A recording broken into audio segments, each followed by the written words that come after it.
Testing. Hello. Good morning, good afternoon, good evening. Let's move us a little closer. Let's move you guys in a little bit. Hello. Happy Friday. Hi, Kat. Good morning, good morning. How are you today? Happy Friday. How are things? Looking forward to the weekend. One step closer to move day. Woo! Let me see this. Ira Alina K. I'm not pronouncing that correctly. But hello. Good morning, good afternoon, good evening from me and Shadow. I don't know. Can you see him? Yeah, you can kind of see him. He'll be hanging out with us today as per. You tons of errands to run. Oh no. Is that errands in prep for house stuff, or is that errands in general? Just Ira is fine. Perfect. But yeah, we are, because I can't help myself. We have plenty of outstanding whips upstairs right now. But I wanted to start a new one. So we're currently making a original pattern that I made in honor of our 1-year Twitch anniversary. If you want the pattern, you can use ! freebie in the chat, but we're basically recreating this image. Hi, Kay! Good morning, how are you? So this is Phantasma, unofficial stream mascot. Shadow is obviously the other mascot. He's very sus. I have a feeling he's gonna try to steal her later. I've been trying to tell him, you can't have her. I know you're eyeing her up and you can't have her. But, so we put a little party hat on her, and so we're essentially going to recreate this, but in cross-stitch form today and over the next few days. So that is the plan. So we'll see. We need to get our car switched over. Oh yeah, because you got the new car. Have to get the cashier check for the first month's rent, and we're gonna have lunch dinner. Oh wow! That should be nice. It'll be a busy day, but it'll be a successful and rewarding one. Yeah. Oh, that's nice. It's sort of like the tail end of the to-dos. That's good. But yes, so we have our little floss minder. It's again a postcard that I've punched some holes in. So we're going to string up some of our colors. So we have 3 colors in this pattern, and I'll actually show you guys the pattern itself. I've currently loaded it up here. So here, oh, well, can't really see. There we go. Kind of. There's glare, but here it is. And then we have different little pattern pieces within that. It's interesting because I haven't used this markup app in a while, and they changed a bunch of the features in it. So that was an interesting thing for me to navigate this morning. But it's been good. So unfortunately for you guys, it is going to be a little white on white, like in terms of the stitching for a while, but hopefully we'll see how it looks on camera, but you're just gonna have to trust me that it's there. This is a very narrow workspace, so I haven't quite worked out the best way for me to do this. It might be that I keep the pattern on my lap down here, keep you guys up here. But yeah, so things are going well. Yesterday we had our first gaming stream of the year. We've not gamed in a long time, and it actually went very well, if I do say so. So I'm excited to do a bit more of that. But we had to call it early because I was hosting my nephew's 6th birthday party, and I'm happy to say that it went very well. The cake went down a treat, which was very nice. It felt very good to see all of that hard work and chaos that you all witnessed on Tuesday's stream pay off. So that was really cool.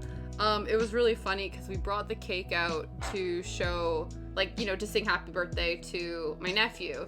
And as we're bringing it out, we're all singing, and he's just so overwhelmed, right? And it's not till we're done singing that he finally really looks at the cake and he goes, "Oh, a Pokemon cake!" And so I was like, yes, that's the reaction I wanted.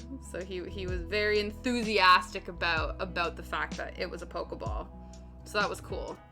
And then my mother-in-law and my sister-in-law liked it so much that they took home the rest. So I dished it out at the end of the night, and one family got one section of the leftover cake and one got the other, and everyone felt bad, like, oh, we're sorry, we're taking all the cake from you. And I'm like, we got so many treats, and I'm planning to bake next week. It's fine. Like, don't worry about it. But yeah, so it was really good. So I'm really happy that he was happy. We found this really cool t-shirt for him online where basically the front is like light sensitive, and so you can get, I think it's actually like a black low light, so it comes with a little light, and you can actually draw on this shirt, and the drawings will stay on the shirt for like 5 minutes at a time. So it was really cool because it's like a glow draw sort of thing, and my sister and brother-in-law were saying he's like super into glow sticks right now, so it was just like one of those awesome things. As soon as he got it out though, he's like, oh, I want to put it on, so he put it on, and then he's like trying to draw on himself, but it's like difficult to draw, like he's trying to see what he's doing, and it's like, well, yeah, it's hard to see what you're doing when you're the one wearing the shirt. But yeah, I have no idea, like, I think I've seen them around, like, on, like, different websites and stuff, and I'm always, like, a bit, like, sus about what that is. Oh, yeah. Were those the ones that changed color in, like, the sun? Because I remember I think there were American Apparel shirts in the early 2000s that were, like, sun sensitive or something like that. But the problem with those is I knew people who had them. Yeah, but wasn't the issue that you, like, couldn't wash them or something? Or if you washed them, like, I don't know what it was, but like you could mess it up somehow. I'm not sure. I couldn't remember. I never had one, but I always thought they were very cool. Hi, Aurora. Happy Friday. How are you doing? We're just prepping some floss before we get started on our Party Phantasma. Really wasn't appropriate on the boot. Yeah. Yeah, I guess so. I was at one of those things that sort of like did the Regina George and Mean Girls effect, but with one shirt. That's funny. Yeah, again, I think there was very few people in my high school who had them, but I knew that the ones who did were very cool. I was like, these are the cool kids that have the color changing American Apparel shirts. When do you think I'm gonna be traveling? Oh, okay. Yeah, definitely. Yeah, it's quite a journey to make that travel up north. So yeah, it's a good call that you're gonna take some time to just like chill out for the weekend, or chill in the best way that you can. I'm not sure.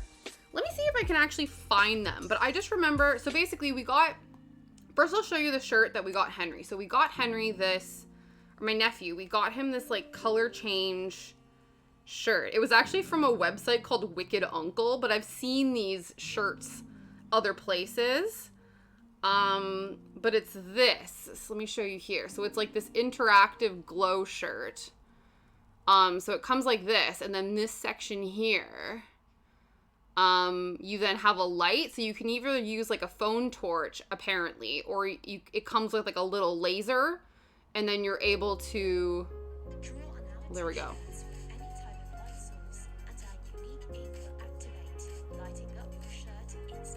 Yeah.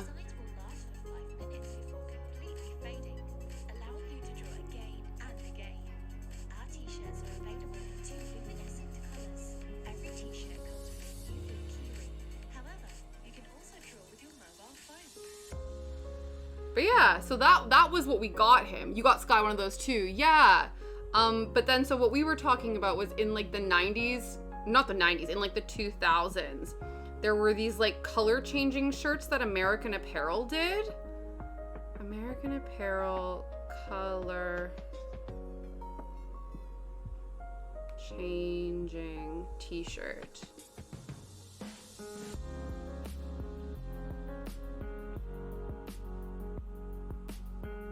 Yeah. Oh, apparently it's called Hypercolor shirts. Apparently that's what the brand is. Yeah, Hypercolor. Yeah. So I literally am just Googling it, and it says, yeah, it's reintroducing Hypercolor shirts. Born from the 1980s. it's a thermochromatic shirt that changes color when introduced to variations in heat. So this is sort of like what it looks like, and then obviously throughout the day as you get, though I don't know whose like shoulders are getting hot. I guess if you're wearing a jacket maybe. But I assume these ones just very obviously showed when you were sweating. I assumed. Because I guess heat is different than like moisture from like sweat and stuff, but I also feel like they kind of would go hand in hand, wouldn't they? But yeah, so that's what we were talking about. So I never had one of those shirts, but I knew people that did. And Kat was saying that she did, but it was not something that she wore often. Yeah. That's what I would assume. I think you had to like almost strategically heat up certain sections of it in order to like make it appear cool. Whereas I think if you just kind of let nature run its course, it would be like the pits and the under boob sweat and you know what I mean? Like it just wouldn't have been the most the most flattering of situations. But yeah. Mega fail, yeah. It's like really cool in concept, but yeah, in terms of actual like yeah, it was not the vibe, exactly. Like in terms of in practice, you know? Cool in theory, not in practice, I think, is what it is. Alright, so I've just like threaded a little bit of the 3 colors that we're gonna be using. And we're gonna start with the white. I've already marked off the center point of the hoop. And so the way I designed this project is that it's meant to fit in a 7-inch hoop. And I recommended obviously cutting about 11 inches worth of fabric, because then if you do the hoop technique where you like secure everything to the hoop, it helps to have some overhang just in case. And so they're bringing it back because yeah, it's true. Yeah, isn't it where a lot of the like Y2K trends are happening? And a lot of us are like, there's certain things that we don't need to bring back, guys. I'm like, no one needs a low rise moment ever again, you know? Yeah, definitely. So I'm hoping, because I've marked the middle section of this, that it will all just kind of emerge in the center, and we won't have to move the hoop around too much. You lived in low-rise jeans, did you really? Spaghetti straps, yeah. Definitely. I don't know if I ever did. I don't know if I ever intentionally had low-rise jeans. That was never my intention, but it could have been. All right, so we're using 16 count Aida cloth, and we're gonna be using 2 strands of floss for the stitching, and then there will be back stitching on the project, which I recommend using as 1 strand. This will be the first time me actually testing this pattern, so obviously if there are any issues, we will then tweak the pattern later on. I don't think there should be any problems, but we'll see. This is why we test. Yeah. I think there's sort of like, you know, I think there's comfort levels in terms of also too, I think really what it wasn't necessarily, and again, you know, no shade to people who actually enjoy this kind of style. I think it was like, you know, you would do the low-rise jeans and then you would do like the crop top. So you really just had like a big your whole torso was like prime real estate. And I think that's why, to be fair though, it made a lot of sense, because that's when like, I feel like belly button rings were really popular and like lower back tattoos and stuff. And so it obviously makes sense if you're getting that sort of kind of body art on you, that you then are wearing clothing that would be able to like show that off. You know what I mean? So it made sense. Stretch midriff. Yeah, exactly. So yeah, it wasn't anything that I was interested in. Also because, you know, I was a child. So maybe that wasn't ideal you know, for me to be striving for that sort of, you know, body real estate. But also too, that was one of the like parts of my body that I wasn't super comfortable showing off anyway. So then I just didn't partake in the trends for that reason. And so, yeah. Whereas, you know, there are people out there who love showing off their midriff, and I'm like, all the power to you, truly. I'm like, everybody, live your best life. So, I think what I want to do is almost like make an outline, not an outline, but sort of stitch to the top of it. My height is in my torso, so crop ups are extra problematic. Oh yeah, you were like extra real estate. That's funny. I guess it's one of those where it maybe could be problematic, but it also maybe was like the goal, right? You're like, if the goal was to have extra torso real estate on display, you were like, you know, the prime candidate for such styles. I think I might need to move all of this over more, just so I'm not like stretching too much to... There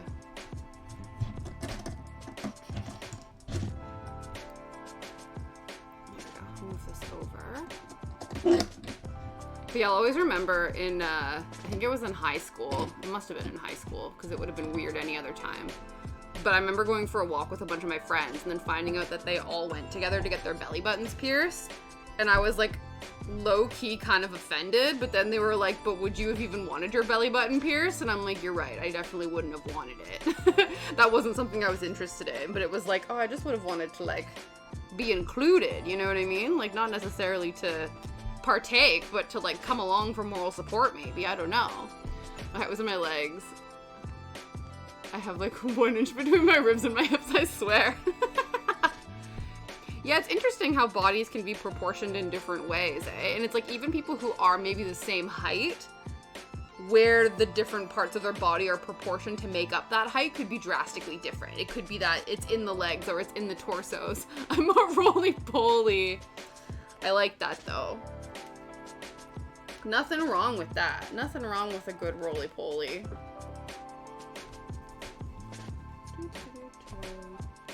So we start from the center. So basically I'm gonna fill in this sort of 10, there's like 10 stitches here. So if we can get the 10. So I'm gonna pop this here to signify 10, and then we're just kind of gonna go up, and then we can cross off those certain sections. But yeah, I respect that you can't really see what's going on yet, but you know, just trust that we are stitching. All right, so if that's 1, 2, 3. Oop, whoop, whoop, whoop. It was really cute today. I took, well, always, but I took Shadow for his morning W, and luckily it was like raining on and off, but it was like not as bad, whereas the last few days we were coming home absolutely drenched, and I was like, even saying to Liam, I was like, I really don't feel like getting soaked on a walk again. But luckily that didn't happen. It was like sort of an on-off situation. Yeah, one-piece rompers. Yeah, that's true. It's like you're either walking around, rompers are a very fickle thing, right? It's like you're either walking around with a wedgie or your chest is exposed. You know, you kind of like there's really no two ways about it. It can be, I have a friend like who's really tall as well, and that was the same thing. She was like, can't do rompers. This is just not a feasible option. But yeah, so Shadow and I went for our W today, and on the way back we saw across the road we saw this mother-daughter with like a little baby, so it was like grandma, mom, little baby across the street, and I guess Shadow clocked that this baby was kind of like looking at him a little bit, and his tail just started going, and he was so excited, and even the grandma, because the grandma was holding the baby, was kind of like, oh look, it's a doggy, and so they looked kind of like chill, because I didn't want people to come over and then be like, oh my god, get this dog away from my child. So we sort of crossed the street so that they could like properly say hello, but like I made sure that Shadow didn't get too jumpy and stuff.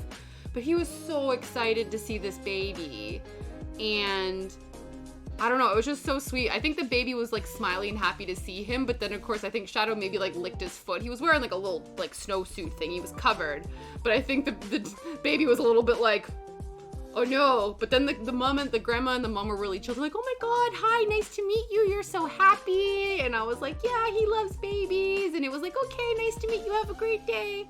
And he loved it. But yeah, I think he's a bit too hyper. Like, he gets so excited to see a baby, and all he wants to do is like give them kisses and get up all in their business. And I'm like, I don't know if all the babies want that, Shadow. I don't think that's what they want. I was down getting in the car after work, pulled up to the pizza place for dinner, and went to the drive-thru, no cover, get drenched getting the pizza. Get home like perfectly fine. I hate that, yeah. Oh, that's awesome. Yeah, that's good that the brand you found works. Love a baby in a snowsuit. It's true. It's true. When my husky was a puppy, people would line up to pet him at the coffee shop, and yeah, it was cute, but it was such a pain in the ass because I would have to stop studying and chat with strangers. Yeah, it's true. Also, howdy. Hello. Howdy, Meg. How you doing? I can relate to Shadow RE babies. Yeah, it's true, right? Yeah, it's so funny. It's interesting that, yeah, people will really, like, love to come and give attention to a dog. I think the thing that bothers me when I'm out walking with Shadow is sometimes people don't want to, like, pet him, but they'll, like, look at him and they'll do the, like, you know, like, they'll do the, like, or whatever, or they'll sort of basically try to get his attention, but while they keep on walking. And I'm like, don't try to get my dog's attention if you're not actually gonna say hi to him, because then he gets all excited and then you just keep walking. And I'm like, that's rude. That's almost like, that's like a pet cock tease in a way. You know what I mean? He's like, oh, someone to give me attention. And they're like, haha, just kidding. And then they keep going. And I'm like, don't do that to him. He just wants to get love. Okay, so we're gonna do about this. Exactly, that's what I feel. That, or he, you know, at least he's a bit better now, but when he was a puppy, he would just get, like, unnecessarily rowdy. And I'm like, well, now you're making it more of a pain in my ass. Either, like, say hi to my dog, or don't acknowledge him. Either do one or the other. Either, like, fully acknowledge my dog and attempt to pet him or say hi or whatever, or just keep going. Don't walk on by with this, like, half acknowledgement situation and then don't pet him. And then I'm sitting there being like, sorry, dude, I don't know what to tell you. People suck. I don't know. 2, 3, 4. 1, 2, 3, 4, 5.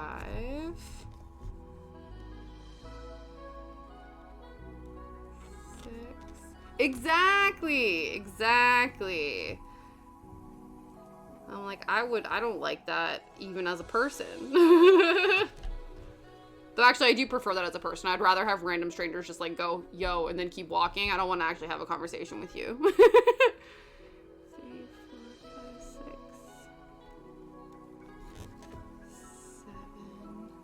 3, 4, 5, 6, 7, 8.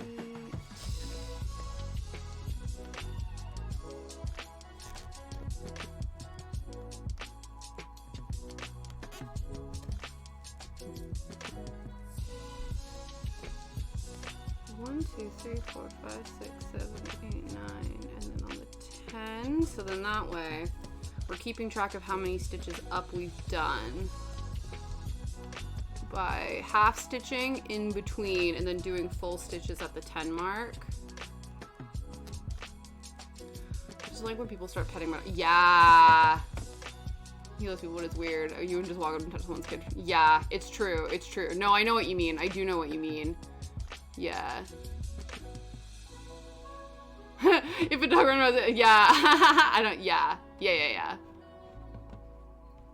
That's the truth. If the dog initiates it, it's definitely fine. But yeah, like let's say you are on a walk with your dog and you yourself have them on a lead and then a rando comes up and just starts fluffing your dog. And you're like, okay. I heard someone demand they pet a dog at Disney World. It was working. And so, what the hell? Especially at a place like that, because that's literally what their job is. If you see a dog at Disney, they probably are working, and the last thing you should be allowed to do is pet them. People are silly. Oh. Runaway stylus. Okay, so that's 1, 2, 3, 4, 5, 6, 7, 8, 9, 10. And then we're gonna do another 10. If we can do this all the way up, because basically what I'm trying to do is get to the top of Phantasma's head, and then we don't need to. Yeah. Absolutely. I know, it's one of those things, I think I've seen like a meme where it's like when you see a service dog and you really want to pet them, but you know you're not supposed to, and you just let them do their job. Because if anything, dogs like being good boys and girls. Love. You're like, I'm gonna admire you from afar, you know? I'm like, I think you're awesome. 1, 2, 4. I not so secretly love hearing about Karen drama. I love that. I love that. Yeah. Just the idiocy of it all, eh? I will say, like, because as much as I'm not a confrontational person, and it really did stress me out at the moment, one of the most satisfying things that happened to me, like, that was a negative situation, and it still ended up being really terrible, but the worst was, like, and best was when I was working at Pandora, and this woman came in because she had received a present, and she wanted to change it for something, and I think it was even earrings. And first of all, you can't exchange earrings, and also it was a gift, and so she wanted money for it, and I said, well, you can't have money for it because it was a gift. You can only do in-store exchange. And she got so up in arms. It's like, where does it say that? Where does it say that? And then I pulled out her receipt and verbatim read the returns policy that was printed on the receipt word for word, and I was like, right there. Like, you know what I mean? I'm like, it's right there on the receipt that you have handed to me. That's where it is. She was so pissed.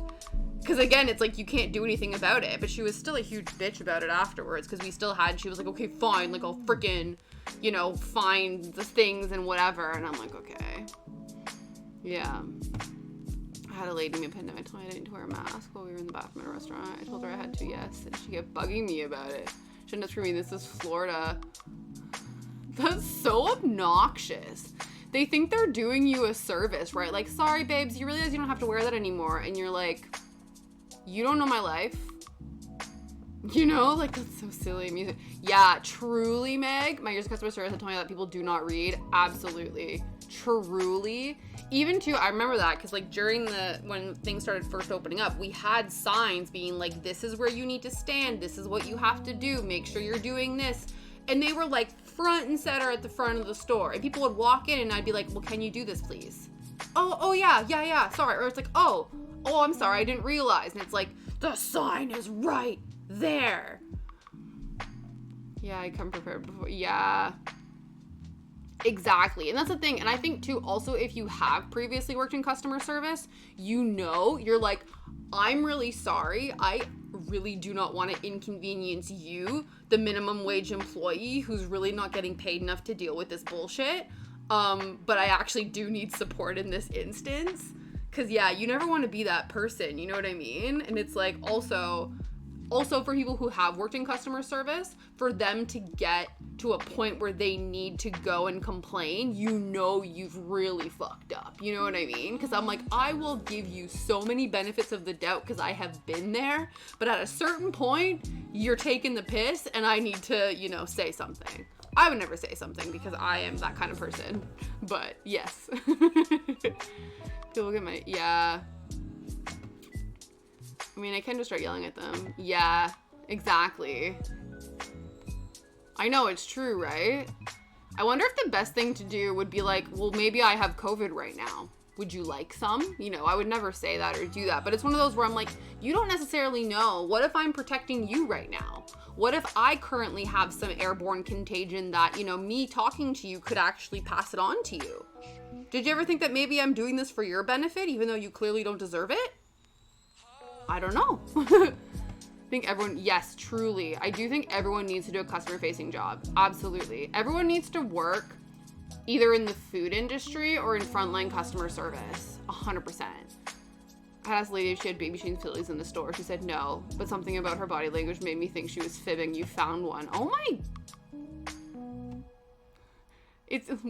What? I don't understand how that would serve them to say no to you about that. Yeah, exactly, Kay. Why would someone lie about it? That doesn't make any sense.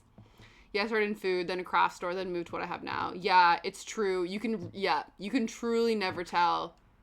You can see who, like, have literally just kicked and screamed to get what they want their entire lives. And then when you tell them no, they absolutely throw a shit fit. And you're like, wow. My mother-in-law, it's so bad, but my mother-in-law, what she says to those people, she doesn't say that, but, you know, she reflects what she says is, yeah, those are the kind of people who got told they were special too many times by their parents. And I was like, ooh. Yeah, it's weird to lie about that. Doesn't help that this is a family company. So yeah, that's true. Yeah, exactly. Okay, so we're at 1, 2, 3, 4, 5.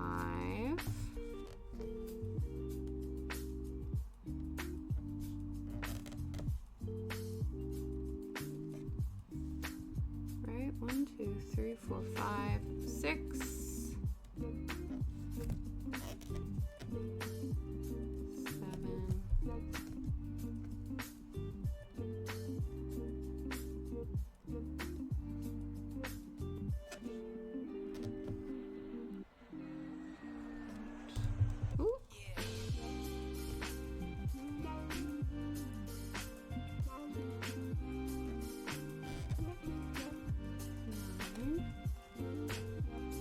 7. Text come into work for a day to pay for insurance because he had been out with...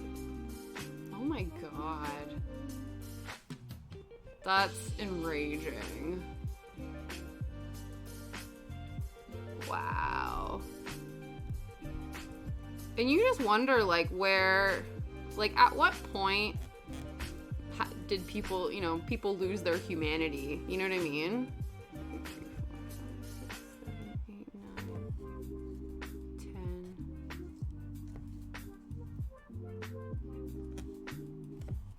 It's like, I don't know.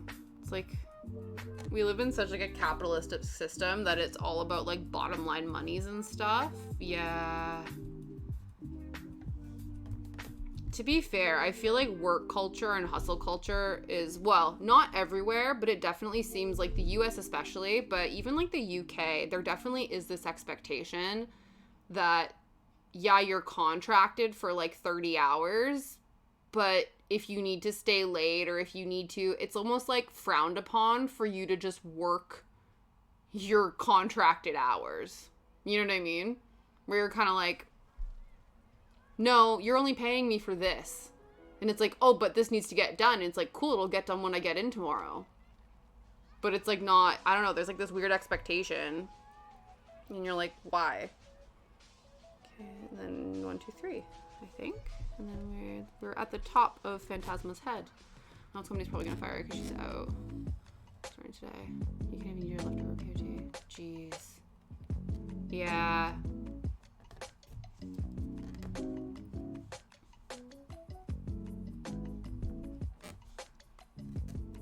I truly, like, the healthcare system in the US genuinely baffles me. Shoot. Yeah, right? Yeah, I know. It's one of those where, like, you know, not to toot our own horn, because obviously Canada and the UK both have a lot of shitty stuff going on, but it seems like, you know, they have similar terrible things happening within them, that, like, the US does, but then the US is like, hold my beer, and then, like, doubles down on the shittiness some more. You know what I mean? And you're just like, damn, like, can we not all, you know? It's like they want to be first place at being the most terrible. You're just like, okay, I don't know why you want that title, but okay. Yeah. Okay, let's just double check. So we've done 1, 2, 3, 4, 5, 6, 7, 8, 9, 10. 1, 2, 3, 4, 5, 6, 7, 8, 9, 10. And then 1, 2, 3. Cool. So this is the top of Phantasma's head right here. So I'm just going to mark this off on here. And then I'm basically going to go back down and fill in the gaps. My intensity, we've been dealing with our... Yeah, Jesus Christ. It's like, everyone is so, like, afraid of, like, just really baseless stuff. I think everyone's just, it's almost like this thing where, God forbid, you can't categorize people in, like, within a gender binary anymore. And then for some reason that scares you. And it just doesn't make any sense when, you know, the real culprit of the things that are corrupting society are like guns, drugs, capitalism. It's not your friendly neighborhood drag queen and your friendly neighborhood trans person.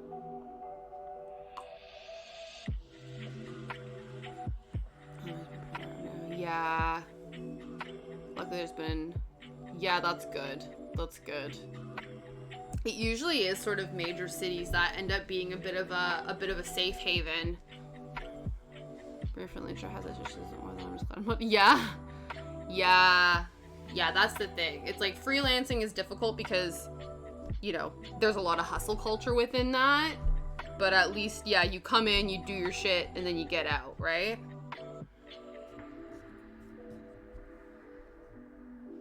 But yeah, I truly don't understand. Yeah.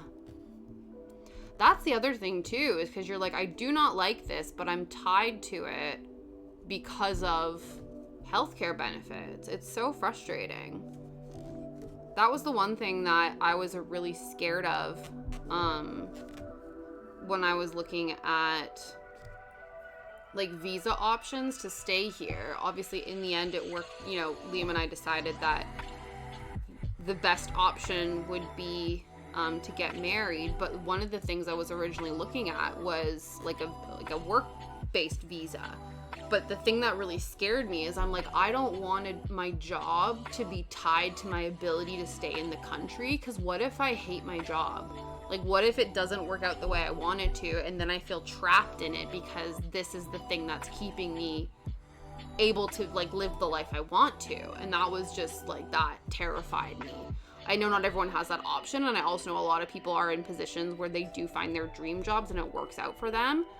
But for me, who, you know, I was sitting down and thinking about it. The longest traditional job market job that I've had was at Subway when I was in like high school / university. I think I was there for like 4 or 5 years. And that was the longest stint I had at a place of employment. Everything else, I think there was another one too, but I had changed jobs. It wasn't like I was in the exact same role for the entire time. But yeah, so the thought of like being tied into something for like 5-10 years was like, this is too big of a commitment. I've been here almost 13 years and you have 10 days of POT. That's so silly. You would at least think, I don't understand how you don't have 2 weeks. I don't get it. I wanted to be a lawyer my whole life until I saw how they were treated at family court. Yeah.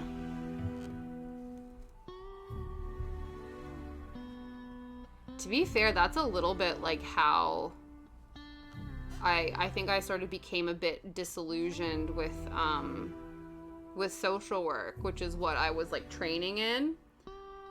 Because it just seems like you're either the bad guy, which, you know, in those situations, but also you're like overworked, underpaid, and asking to take on so much emotional and mental baggage from like really terrible situations. And I was like, my like, empathetic little sensitive soul couldn't handle it. I'm like, okay, I could do, you know, maybe a mentally taxing job if I had structure and reliable funding in order to do that. But that's not an option. Or it's like, okay, cool, give me not a mentally draining, taxing job and really, you know, inconsistent funding and an inconsistent schedule. But it just seems like more often than not, the jobs that are underfunded, and like overworked and stuff also seem to be the kinds of jobs like lawyers and social workers and nurses and people who have to take on emotional baggage of the people that they work with. And it's like, how does that make sense? Yeah. Like, I don't understand. Maybe my data analyst certificate, though, and try to freelance a bit. Yeah, that would be amazing. That would be so good. Damn, that sounds so good. Yeah. That's what I want. I'm, you know, throwing that out to the universe, Kat. I hope that happens for you. For sure. Yeah. You volunteered on a logo foster review board. Yeah. No, absolutely. I can't do emotional baggage. Exactly. Yeah. No, right? See? Exactly. I don't know why my dumbass thought that that was a good idea, but now I'm like, you know, hindsight's 20/20. I'm like, it's not an option. Yeah, the most necessary worthwhile job with least support. It's true. It's so true. Yeah, it's so silly.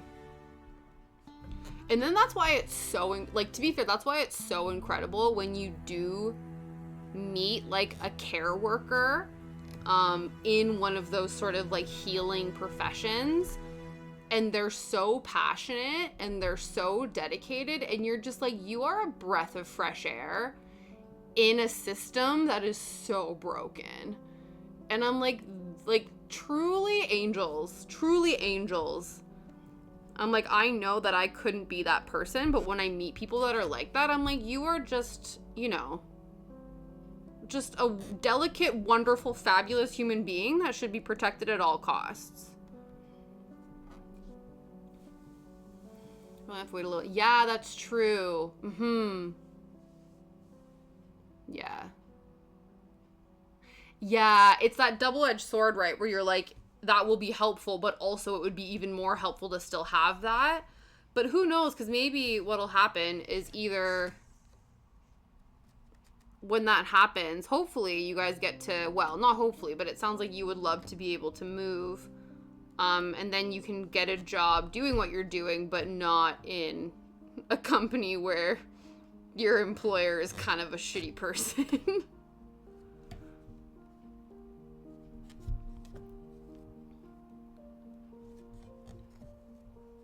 Ooh.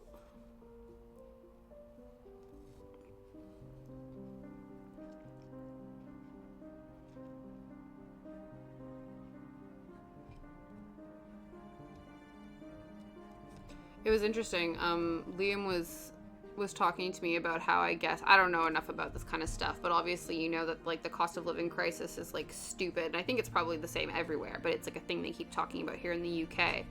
But I guess it's predicted that, like, the energy markets and stuff should level out in the next few months or by, like, the next quarter. So that means that hopefully shit will start getting cheaper again.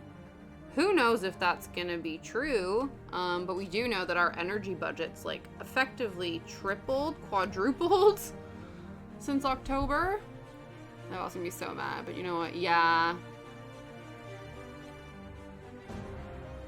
That's true, exactly. It's like, she can be pissed off about it, but in the end of the day, that's the thing, right? Like, at least, because you know you don't want to burn those bridges, even though you would love to just be like, yeah, KP spy.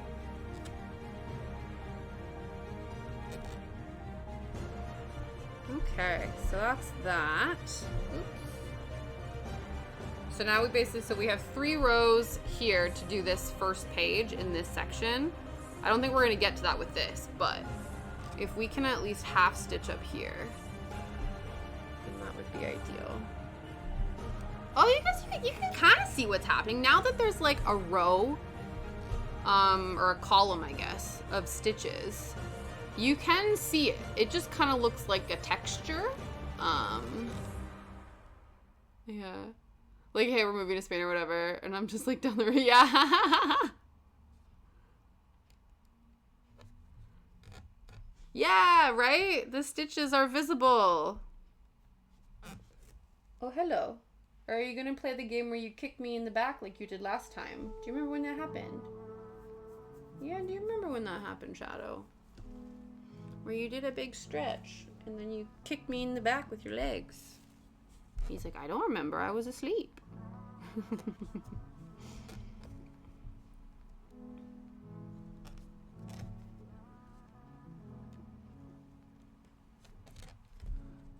Okay.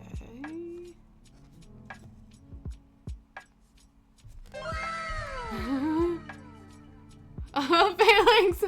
You know Pokemon is kind of a weird game because statistically speaking, God is weaker than a flamboyant duck. What does this have to do with anything? Human has nothing. Is to know what else to come in with. Thank you so much for the bits, Phalanx. I appreciate you. Ah, you missed the creation of a Pokeball cake on Tuesday's stream. There would have been, you know, Pokemon tidbits would have been very appropriate for that. Who's the flamboyant duck in this situation? Is that Psyduck? Is that who we're calling flamboyant? There's quite a few flamboyant Pokemon when you think about it. I'm like Jinx. You know, Jinx is quite flamboyant. Mr. Mime. Mr. Mime is very flamboyant. Absolutely. We love it. We love it. Quackable. Ooh. It's a new duck in Scarlet Violet. It's not great. Ooh, I don't know who this is. See, I love it because you guys come here and then you go, by the way, Pokemon. Because again, I told you guys, my knowledge stops at like Gen 2, possibly. I want to look this person up. By this person, Quackable.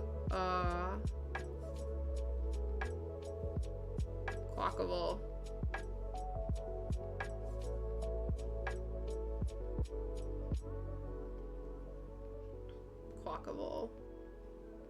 Oh, wow. I see. Yes, quite the little sassy pants. They look like they are like 70s disco inspired, and I kind of love that. I just love that it looks like they're wearing flares. This is like if Pokemon and Saturday Night Fever had a baby. Interesting. Oh, and it's a dancer Pokemon. Even more appropriate. Are you telling me? Yes, this is Saturday Night Fever the Pokemon. That's exactly what this is. I love it. That's something, all right. Yeah, just don't love the new furry Pokemon designs. Yeah, I think it's harder than the God Pokemon. Interesting. Hey, man. Why not? That's something, all right. That's very interesting.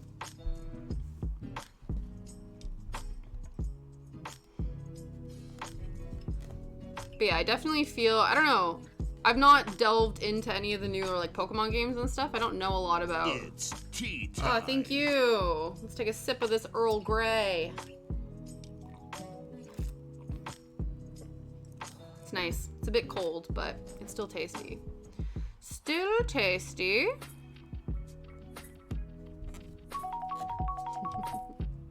Oh, everyone getting a drink break. Pando getting a drink break. Tash getting a drink break. Excellent. Shadow could get a drink break, but he's sleeping. Aren't ya? He's like, I would be if you'd stop petting me.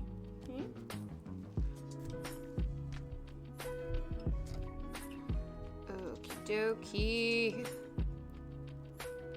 So, we're starting on the first page. There's only 4, well, I say only. There's, only 4 pages of this cross stitch.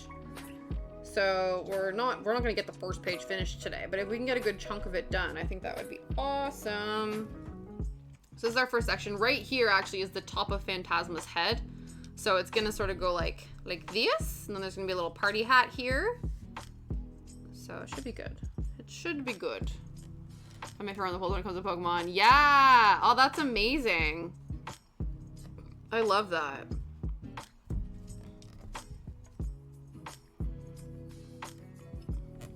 No, it's good. I feel like, because for me, like, I don't know, actually, I wonder if my brother is still into it, because my brother is the one who was super into Pokemon.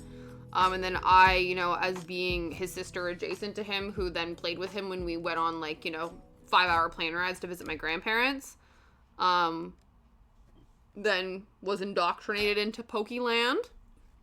I don't think that's weird at all. I was just saying how I feel like my references to Pokemon are all like from a nostalgic standpoint, but I do appreciate that it actually is still a huge thing. You know what I mean? It's kind of like people who are in, yeah, like something that was, and to be fair, I don't really know of any other quintessentially like late 90s, early 2000s things that still have like mass followings and like you know what I mean, like games are still being made, like all that kind of stuff. Because I even feel like, you know, Barbie was huge for me in the 90s, 2000s. And I know they still exist, but I don't think that she has the same sort of cultural chokehold on the world that she used to. But no, I think that's amazing. I don't think that's weird at all. In fact, I actually think that's incredible. I wish. But yeah, a lot of people I know are still very into Pokemon. If I'm not mistaken, it's the most. Yeah, I believe it. I think, wasn't it? It's like tied between that and I think like Hello Kitty, isn't it? I don't know if it's tied, but like I know that the Hello Kitty universe is up there as well. But yeah, I absolutely wouldn't be surprised if Pokemon was the top spot. My friend is getting into Pokemon competitively and it's cool, but so surreal. Yeah, so much hype over Pokemon Go battling. Oh, interesting. I didn't realize that Pokemon Go was still a thing. You know what? To be fair, it's like I remember getting Pokemon Go and not having, you know what I mean? It wasn't, I think I was in uni at the time, so I didn't have a lot. I wasn't walking a lot or wasn't, you know, doing whatever. But it's like I go for walks with him every day. I could be hatching hella Pokemon right now. I guess the thing too though is there, like, that's the hatching component. I would have to walk around to like actually catch things and like be focused on that. And Shadow's a handful. I can't, like, I try to text Liam in the morning while I'm walking with him and it's difficult. I can't multitask like that. So I could do a thing, like if I could just, like if you guys could transfer me all your Poke eggs, I could hatch those bitches like every day. Just like 5 new hatched Pokemon and I could send them all back to you. But the actual catching of them, I don't know if I would be very good at it. But I could hatch your Pokemon. I thought about getting my dog a backpack and letting him run in the yard to hatch my eggs. That would be incredible. Yeah, absolutely. I think that would work very well.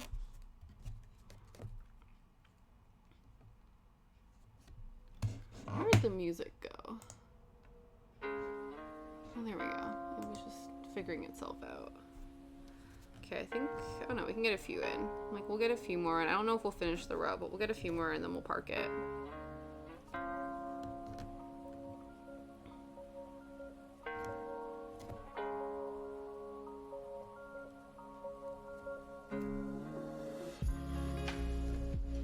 But yeah, I do think it's really cool, though, how, like, for instance, my nephew has turned 6, and, like, his dad, like, my brother-in-law, Pokemon was huge for him when he was growing up. And he still is, like, a real big fan of it, and it's just really cool that there's still so much of it that exists, like, modern day, because obviously there's, like, you know, sharing with your kids the stuff that you grew up with from, like, a historical standpoint, where it's like, oh, like, let's watch, you know, old Bugs Bunny, you know, TV shows or different things like that like no longer are in syndication or exist. But the fact that like he's able to share a franchise or a thing that was so important to him with his son, and it still exists in a new way for him to experience that, I think that that's really cool.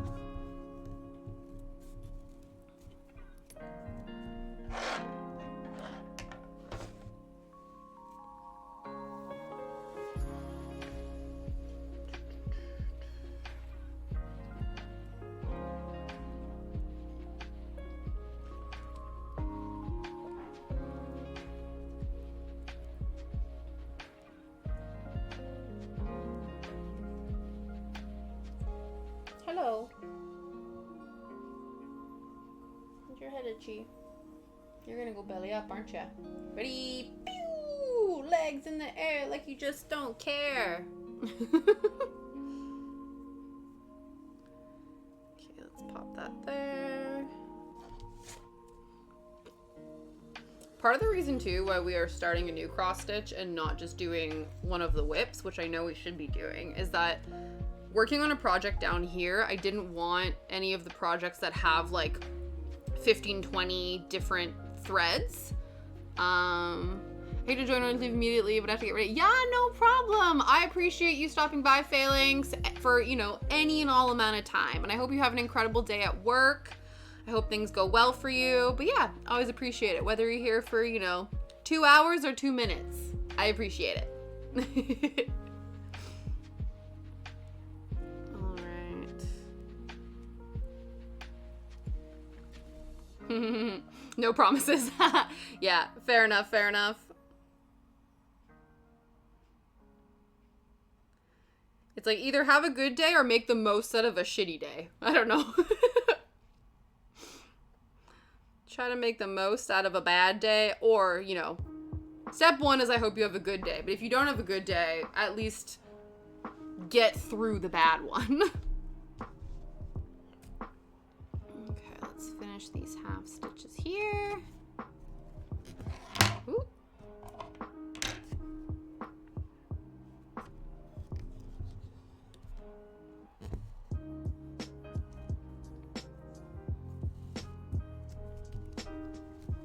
You guys don't know, we are, because we're using 2 strands of thread, we can actually get away with doing a loop stitch where we take 1 strand of thread, fold it in half, and then use the loop to catch the thread so it marks it without having to make any knots or having to like awkwardly hold on to the back of it.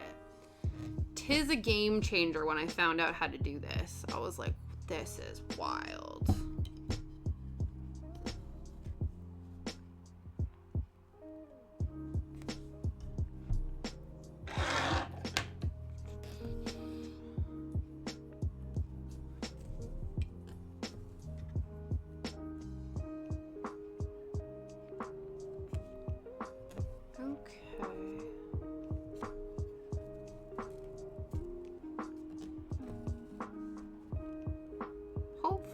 I'm not sure what the weather's meant to look like, but ideally it would be nice if it was not crappy, because then I could actually like take Shadow to the field or the forest, because usually I try to take him on like a big W at least twice a week. So we went to the forest already, and then I usually take him to the field on Fridays, but the weather was kind of miserable. Now it's great. Now it's freaking sunny as anything. It looks fabulous. But in the morning it didn't, and I wasn't interested. So hopefully, knock on wood, if it's nice tomorrow, then I can actually take him for that, which would be nice. So do that, and then it'll probably be helpful too, because usually what happens is if we take him for a really big one, he usually doesn't need as big of a one the next day. Rebecca was a puddle this morning, and Ella was having none of it. Yeah. That's so funny. It's like you do need to go, you need to go pee. And they're like, no. Yeah, he's a bit, it's funny because I guess if it's like chucking it down, it's not a thing, but like Shadow used to hate the rain, and now I don't feel like he hates it as much. Whereas before it was like absolutely not. But mind you, it hasn't like, because you know when it's like sort of, it's raining a lot, but it's like that tiny misty rain where you almost don't realize that you're getting soaked until you get home and you're like, wow, that was a lot. Versus like it fully like giant, you know, raindrops, instant kind of soaking as soon as you get out the door. I don't think he likes those. Mind you, nobody does. But yeah, he seems to be like, usually before when it would be raining out, he would like, we would start our W, and then he would be like, no, that's fine, let's do a short one. But now he's like, no, I don't care, let's keep going. And I'm like, I don't want to be outside in the rain. But we tough it out. It was funny last night when my nephew was over, because Shadow asked to go outside, and then he was like, oh, I want to go out with him too. And I was like, no, it's raining out, you gotta stay outside. And he was like, well, why is Shadow going out? I'm like, Shadow has to go pee. You don't pee outside, you don't need to go outside. And he thought that was hilarious. I was like, are you a dog? You don't have to go pee outside. You pee inside, so you don't have to go out there with him. And he was amused that Shadow was peeing for an extra long time. And I was like, he's been holding that in all afternoon. I like them when they're not trying to leave. Yeah, just did.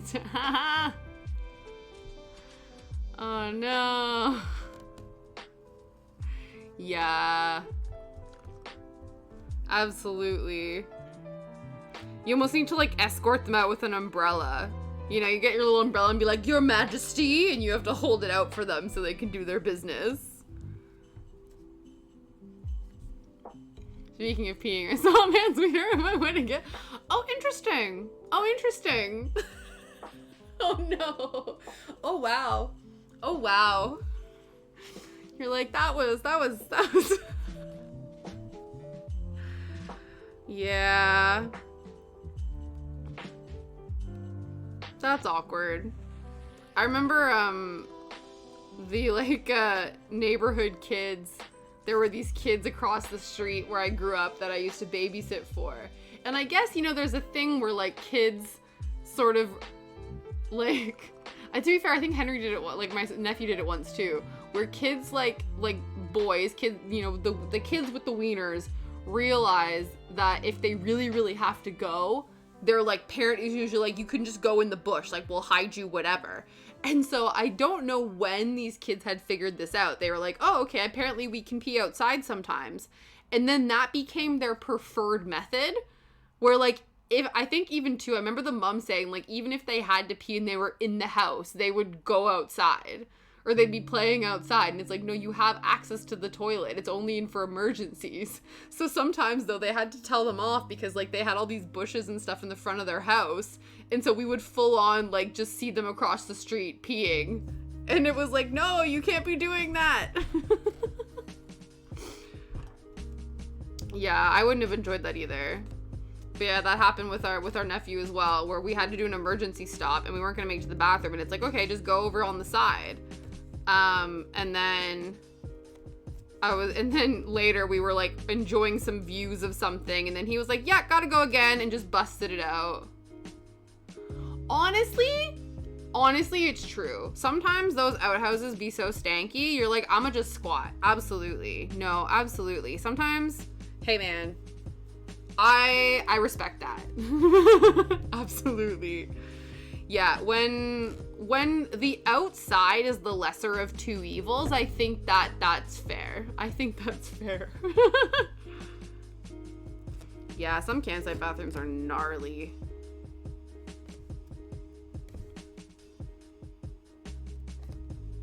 I'm always, like, pleasantly surprised when I go into, like, a campsite or outhouse bathroom or, like, a porta potty, and I don't have to try to hold my breath. I'm just like, oh wow, the air in here isn't instantly trying to suffocate me? Damn, you know? I'm like, the bar is set very low in terms of those sorts of experiences, but when it's just like, oh, I'm not being attacked by, you know, toxic fumes upon entry, this is nice. This is nice. Like, yeah, absolutely. Yeah.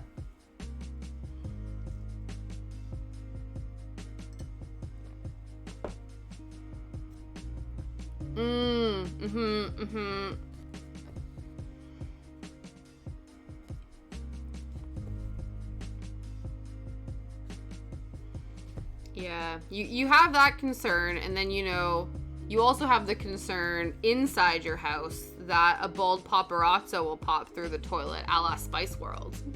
Do you remember that? I think I remember, but again, we had no logic to it, but here we are as children being like, someone's gonna pop through the toilet.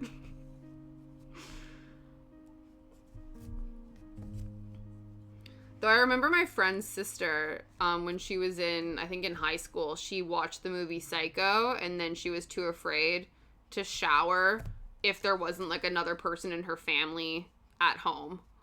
She would, like, refuse. She couldn't shower, like, if she was alone in the house. So I think I remember, I don't know if I'm misremembering this, but I think I remember asking my friend if she wanted to come over, and she was like, I can't. I need to wait for my sister to finish in the shower because she's afraid to shower without me in the house. Yeah, I think he did. But I think it was just intruders in the shower in general. But you're right, that was a familial thing. So if anything, maybe it would have been too... Yeah, the logic doesn't make sense. But I think, you know, there's a lot of times fears... Well, no, I was going to say no. Sometimes fears are very justified. But I think scary movie fears are unjustified. Like, you know, when you turn the lights off in the basement, you gotta run up the stairs real fast. Oh, really? Yeah. Yeah, because I guess it's a hard thing, right? Because you don't want somebody to sneak up on you, but then also, I guess maybe from Chris's perspective, he's like, yeah, but what if you slip and fall and crack your head open in the bathroom and I can't get to you? But then I want to assume that his, like, brute strength and desire to come to your aid would cause him to, like, Kool-Aid man through the door. You know what I mean? That's what I think, at least. I assume that's what would happen. If you were in distress, I think that the bathroom door being locked would not stand in his way, right?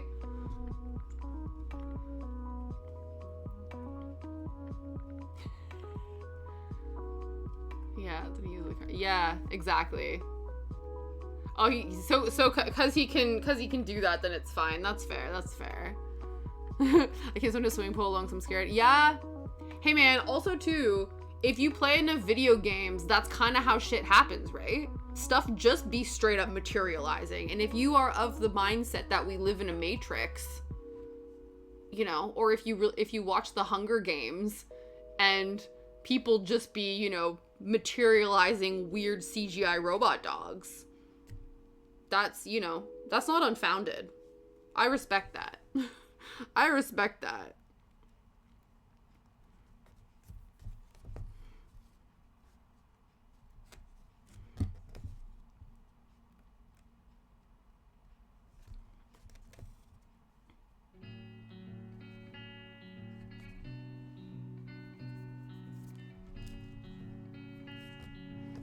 I always remember when I was at an open pool with my brother and we were like throwing a frisbee around and I was gonna throw it, but he was like, don't throw it into the deep end, like I can't swim after it because that's where the deep end is. So I turned around to throw it into the shallow end and I end up pegging a man square in the head with the frisbee.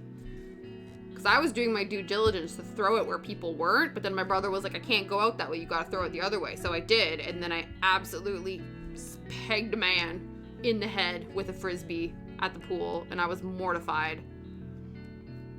Luckily though, when you do something, you know, when you do something like that in a pool, to hide your embarrassment, you can just dive under the water. So I think that's what I did. I was like, oh my god, so sorry, and then I just like went under the water in shame. Like, oh my god. I remember being mad at my brother. I was like, you're the one who made me throw it over there, and I absolutely hurt that poor man. I think he was fine, but I'm sure he didn't appreciate a child smacking him in the face with a frisbee. It wasn't the face, it was the back of his head. But still.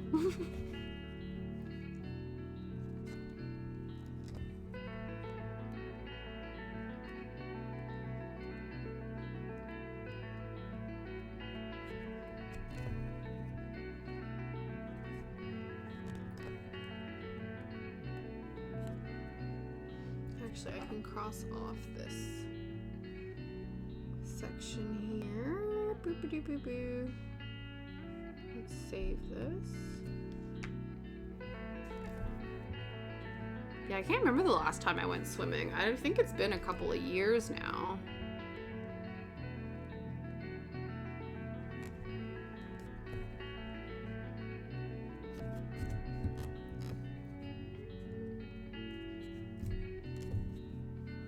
Like, truly, I don't even know if the bathing suits I own still fit. You know, you like haven't gone, yeah, in a long time, and you're like, okay. But it's one of those where like it doesn't happen often enough to warrant buying new ones, because I'm like, I'm gonna not use them very often. But I don't know.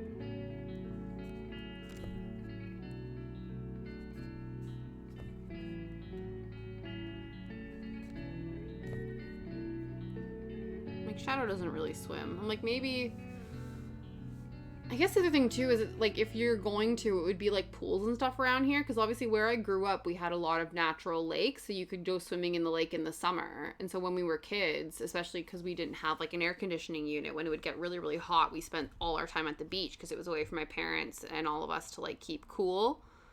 But yeah, like as I've gotten older, and then also as I've moved to a place that doesn't have, you know, swimmable ponds and swimmable lakes and stuff, if you want to go swimming, you then have to go to an actual pool. And then it's like, you know, it's basically like paying to go to a gym where you have like memberships and stuff like that. And it's like that, you know, it becomes more of a deterrent because there's a lot of different things you have to do in order to go swimming. Whereas like back in the day, it was like, let's just drive to somewhere and like jump in the lake. And you could do that. Beach days were more of a thing. Whereas not so much here.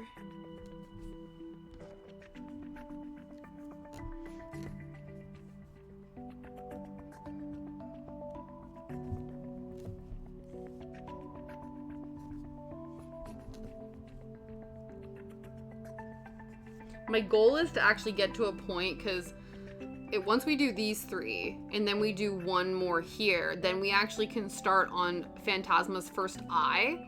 So then you can actually sort of see things a bit more than just like, oh look, here's some textured white on white situation.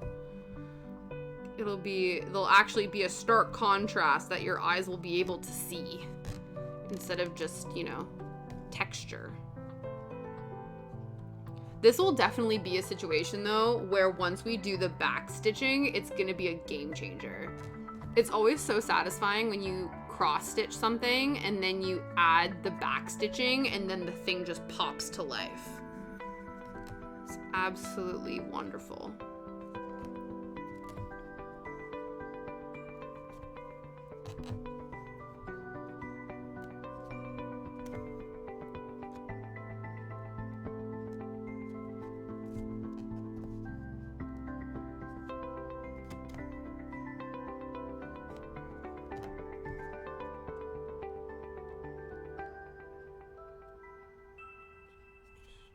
Yeah, I've done it a couple of times. Yeah, it does. It just like, you're kind of like, oh, this is feeling, it almost like things feel a bit flat. And then it's kind of like, oh, now it pops. I guess that's probably like when people like who do art, when you like do shading. So you have like a flat image and then you do your shading and like outline and highlights and it just like brings it to life.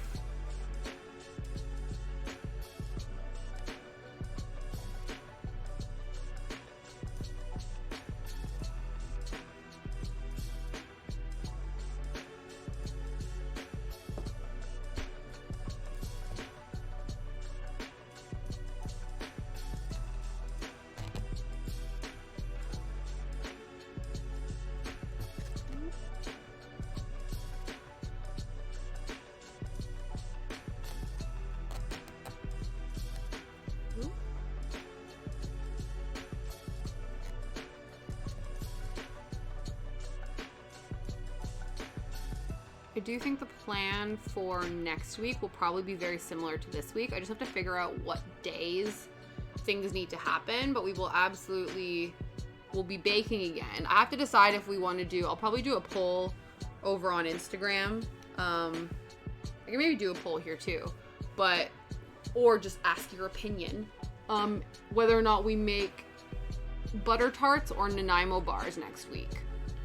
So I have the supplies to do both. Originally I was going to try to do both at once, just because while things are chilling, then I could be doing, like, baking the other thing.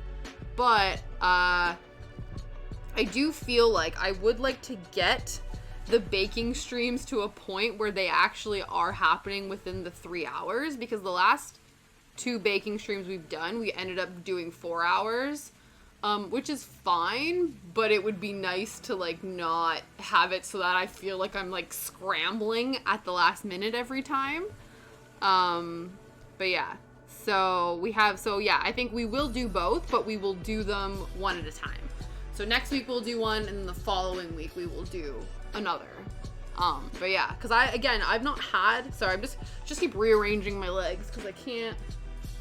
My default stance is cross-legged, but I do need to move around within that. But yeah, ooh, butter tarts. Yeah, I've not had a butter tart in so long. Like, I think probably like years. So I figured, why not make them my damn self? And that will be our instance. And also too, that'll be interesting because from the recipe, it's like we're going to be making pie crust, which I've never done. And we're also going to have to like basically kind of make a caramel situation. So we're going to have to get like a candy. We have a candy thermometer. Hopefully it works. I've not used it in so long. And we're going to actually have to like boil some stuff and like bring things up to like temperatures and things. So that will be interesting. I foresee potential chaos ensuing, but it should be good. It should be good fun.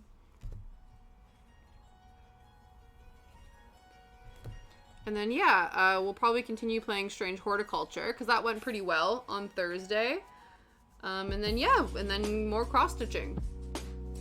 So whether or not I don't know. As of right now, we'll see if they'll happen on the same days, or it might be that we rearrange and, like, cross-stitch on a Tuesday, bake on a Friday. I'm not sure yet.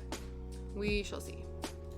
But those 3 things will be happening. Just whether or not they happen on the days of the week that they did this week, we don't know. That will be found out once I'm aware of what Liam's work schedule for the week is.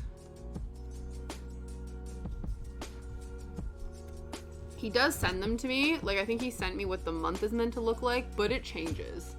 It'll be like, this is what the situation is for the week. And I'm like, and then it'll be like 3 days later, it'll be like, and it's all changed. I'm like, yeah. So I take, so unless it's like literally the day before, I'm like, okay, what is the plan?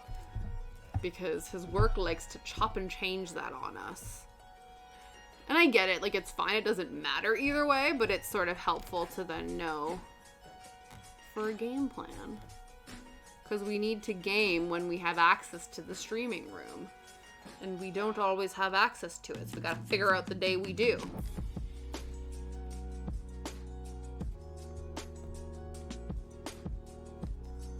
Ooh, can we win this game of floss chicken?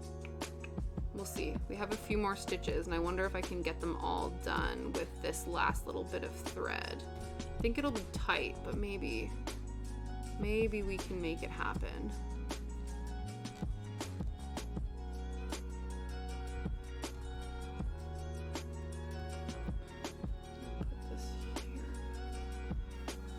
You played a few games left. Yeah, did you? Yeah. Did you win?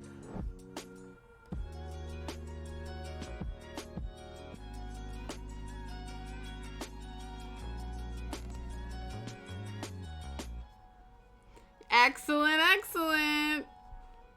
You're like, I told that Flossie's boss.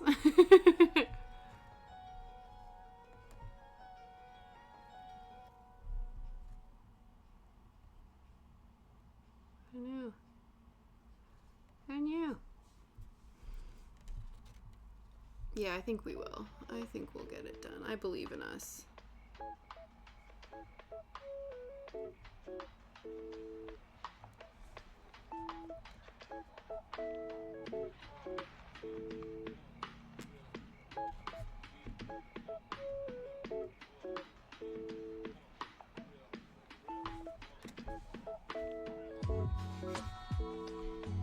Oh, Shadow was being so awkward earlier because I went upstairs to grab Phantasma, and then he decided to, like, he was literally lying there where he was, but then he got down because he saw that I went upstairs.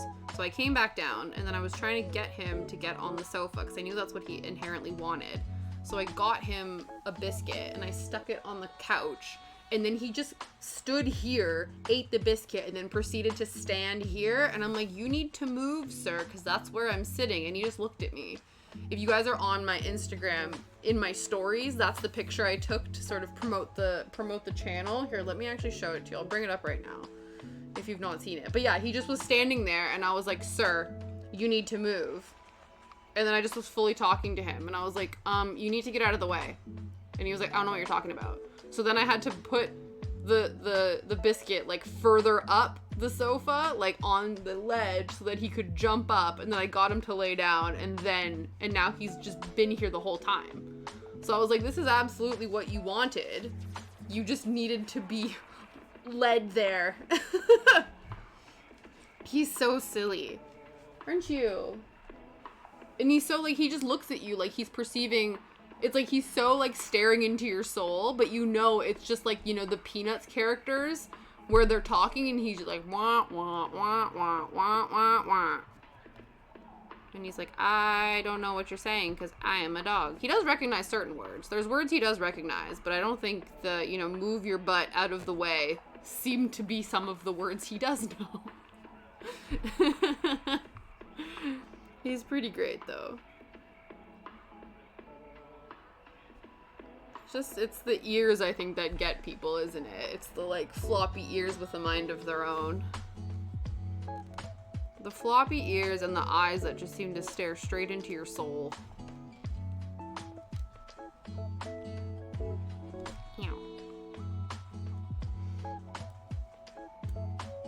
Oh, that's really weird.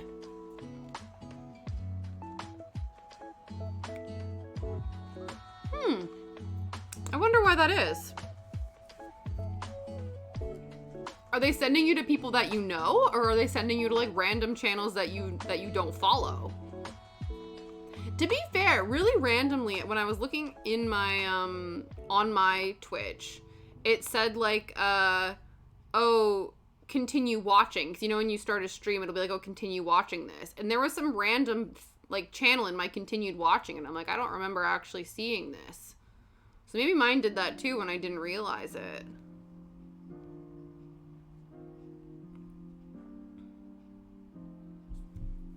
How rude. People just on my recommended out of nowhere. That's really bizarre.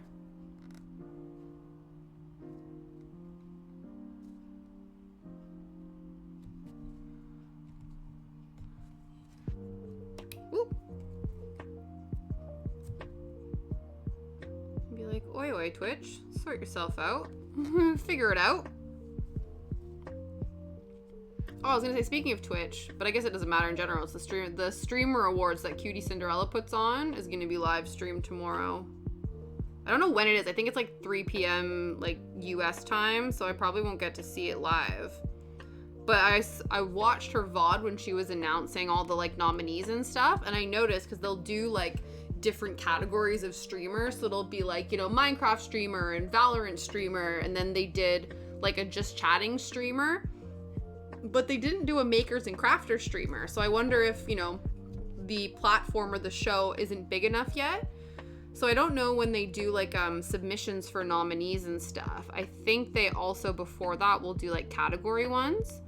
So maybe in the future, hopefully it gets big enough that there can be a makers and crafters, or a makers and, yeah, it's makers and crafting, a makers and crafting category. I think that would be really cool.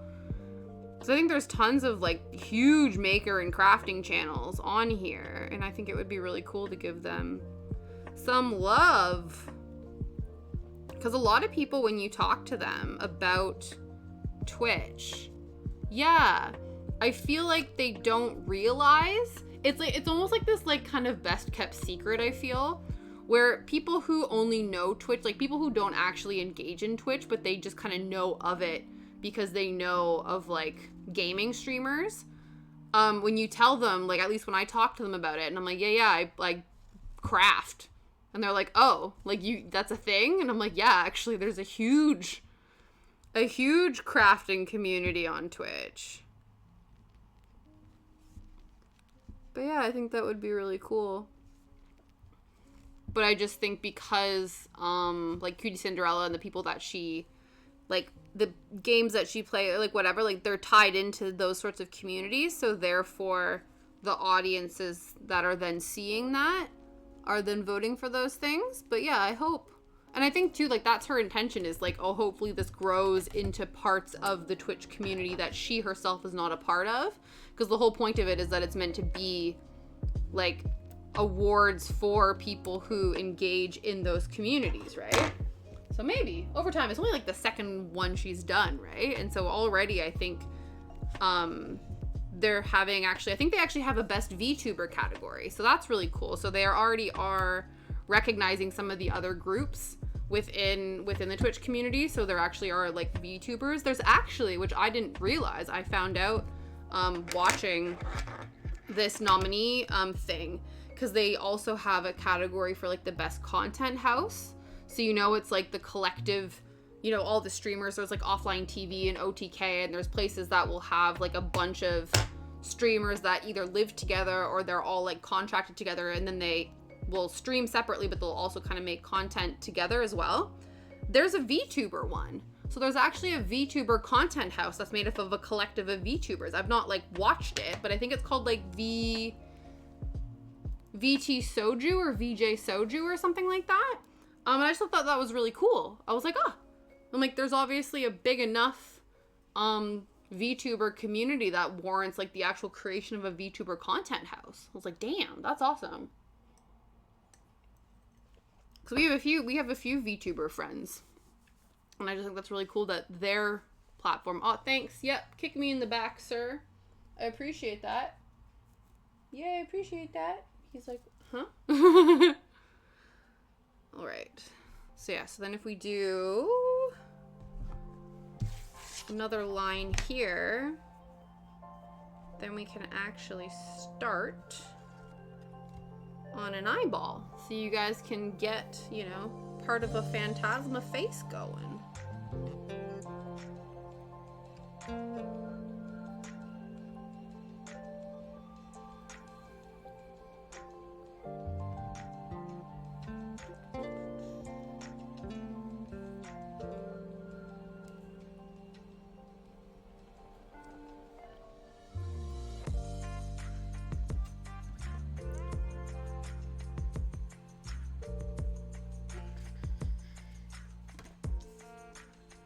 Just noticed too, it's actually really difficult for me to type, but I can do that from here. Dismiss, go here. I'm gonna do this. I need to figure out. Is that shift? That's not. Here we go. That's complicated. Sorry, okay. Shout out. Oh no, it's not exclamation point. Isn't it slash? Is it slash or? Okay, it's slash, isn't it?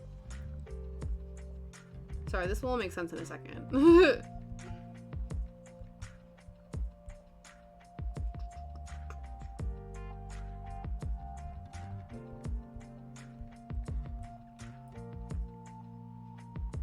Here we go. See if this works from here. Speaking of, yeah, there we go. So I was like, guys, I don't know if you know this. It was the cutest thing ever. Meg burst her stream schedule. It was the most hilariously creative and inventive announcement ever, and it made me really happy. I like full on chuckled when I saw it. So if you're not following her, you should. Cause she now has birthed a consistent stream schedule for you all. But yeah, that made me really happy. There we go. Because it's hard. I can't type from over there. But I can type from in here. But then it's annoying because it'll auto-generate and autofill things in, but it won't autofill things on the app. So I had to like actually stare at your name and make sure I was spelling it correctly. But there we go. But that was funny. I enjoyed it. Yay! Friends!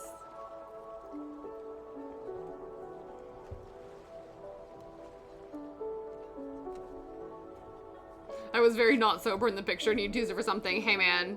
I love that. You're like, listen, this is just too good.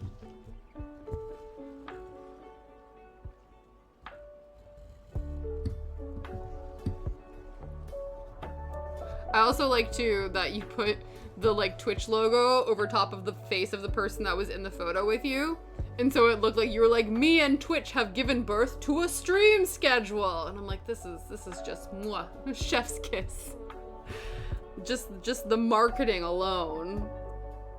Brilliant. I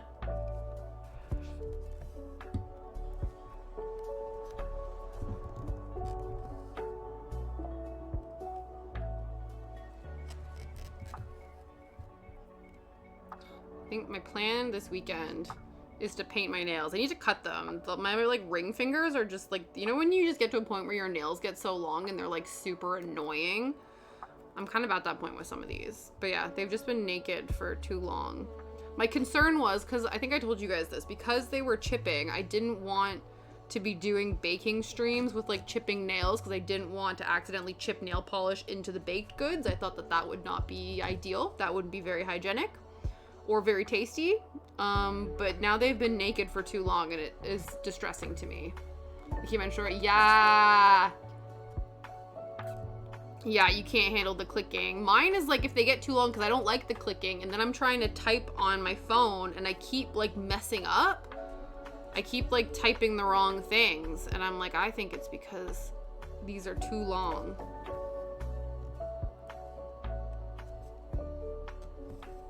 Yeah, I can't do it.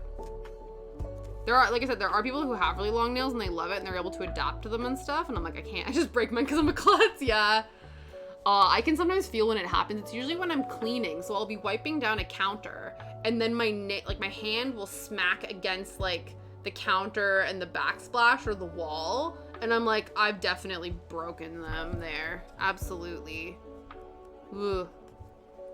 Actually, I had to chop this one off because that's exactly what happened. I went and like dinked it, and so I had to get rid of it. And then the other thing too is if it sort of like not fully breaks but sort of like fractures, then the sort of ends will then catch on like sweaters, and when I pet Shadow and I end up with like chunks of his hair like on the underside of my nail, I'm like, we need to cut that. I'm like, you might as well have just full broken, because this like half break is causing more problems.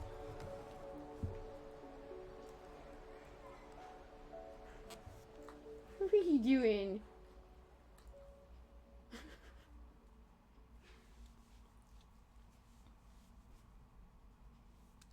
Can we no, your face? Well, kind of. You can like half see your face.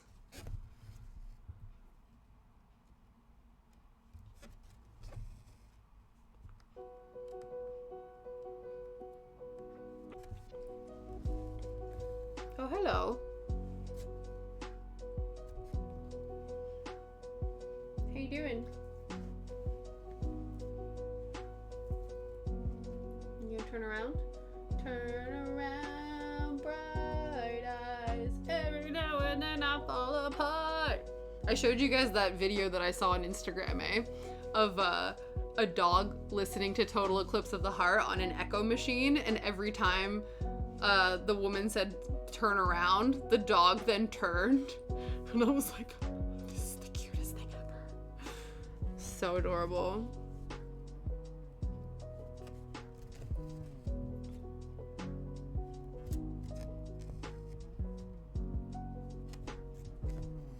Oh, did I? Did I say a, or did I say a boot or a boat? Because both happen. It must have been the A, wasn't it? I sometimes forget that it's happened, so I appreciate when you guys call it out. I'm like, oh yeah, I did say A. I did. A. It's really funny because every once in a while Liam will say A, and I'm like, that's my influence.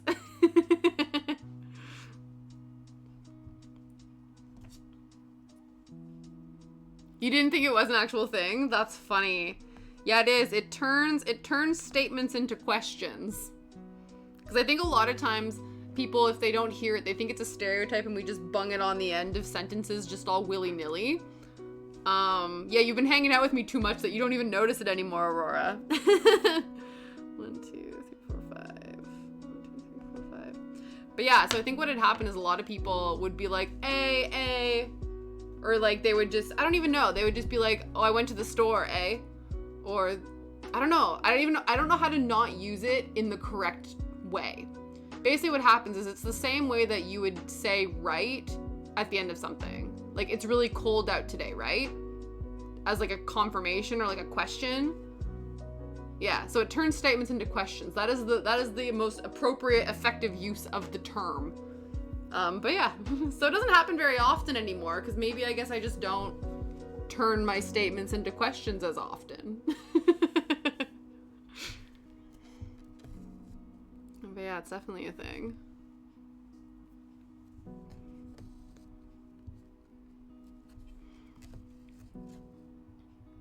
It's like, exactly, or in it.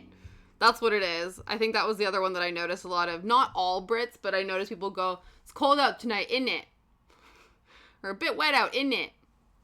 So yeah, it's the Canadian version of the British isn't it.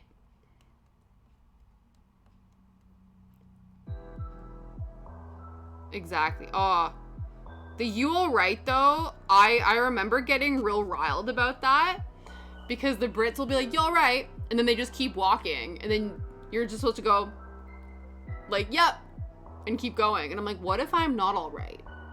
It's like this weird thing where they're kind of asking you like, oh, how are you? And I'm like, you don't actually give a shit about how I feel, do you? You're just using it as a greeting. It's very strange. You alright?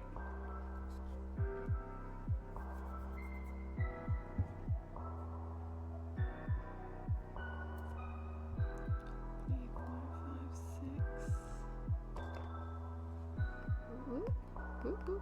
1, 2, 3, 4, 5, 6. Oh, that is interesting. The chill music's a little bit spooky right now.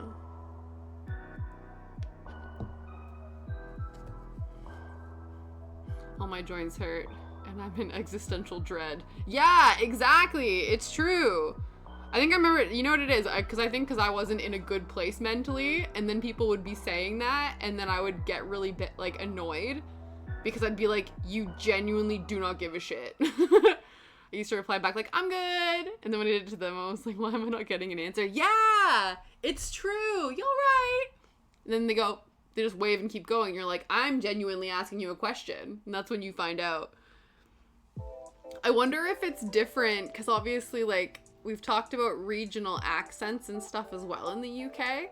So obviously, Aurora, like, being up north, was it like more of a distinctly like southeast thing that people would ask? Or do you think it is like, was it universal?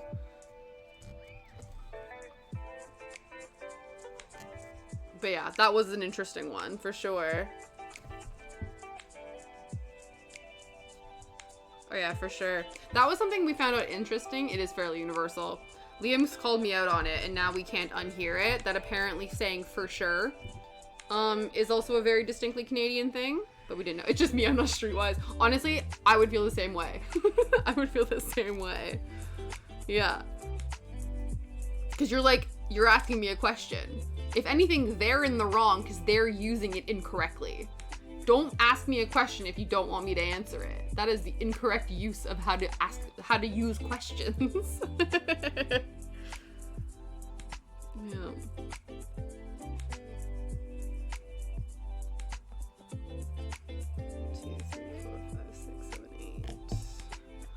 2, 3, 4, 5, 6, 7, 8.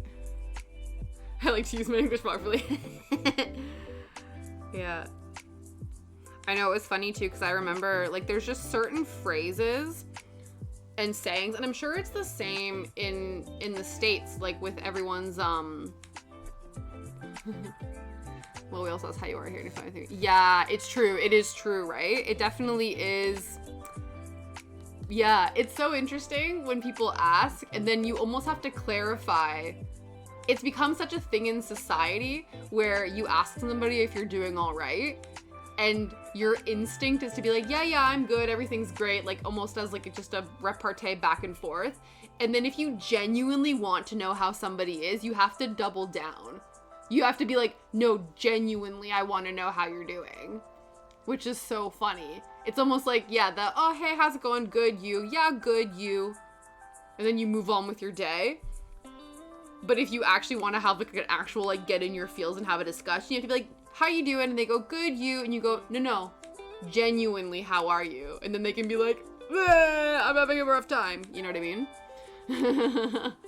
Yeah, I hate when I answer the phone and someone asks how I'm doing and I have to ask back. Like, just tell me when you... Yeah. You're like, oh, hi, how's it going? How are you today? And I'm like, that depends how, you know, I will answer that question depending on how the rest of this conversation goes. Yeah. I just everything good. How can I help you? Yeah, definitely.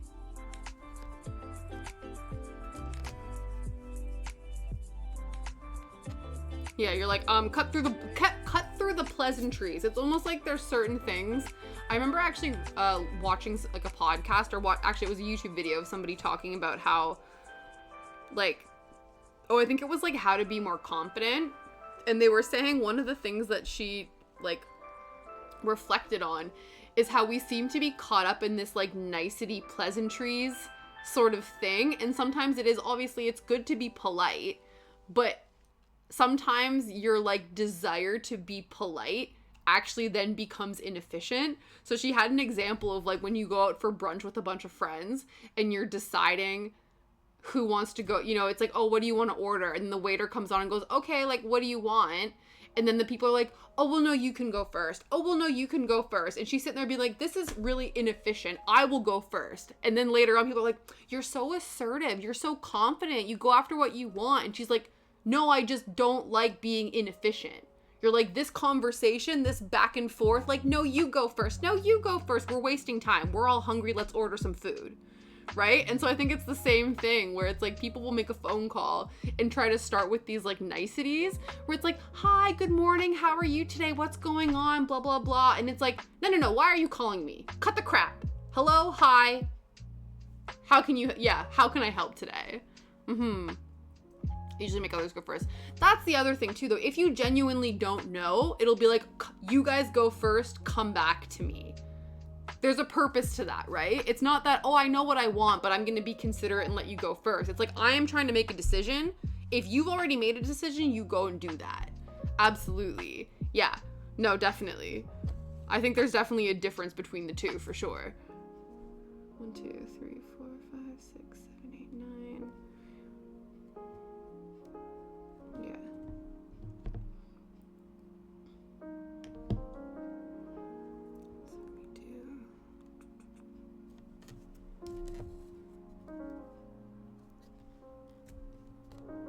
I also think too, though, what I was going to say earlier is how certain phrases or terms sometimes only sound right coming out of certain accents.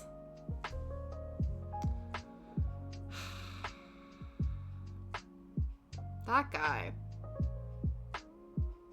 Do you still think that he's gonna try to run in 2024? Because that's what everyone's speculating, is that he's gonna run for presidency, isn't he? What a silly goose. There's a lot of politicians that are silly gooses, aren't they? This reminds me of a guy at work who always just messages me hi when he wants something and waits for me to say hi back before he asks me for something. Really, I tried to not respond until he got to the point. That's so funny. Hi, potato. Good morning. Honestly, that's so true. Hopefully. Yeah, exactly. But yeah, it's the same thing happens with Liam. So what'll happen is people will come over and they'll be like, if you got a minute. He's like, for what? In what context? And be like, oh, can you come here a sec? And it's like, okay. What am I, and then it's inefficient, right? Because you're like, okay, what do you need from me? Like, I'm not going to pop over to your desk and then realize I need, like, diagnostic tools and stuff.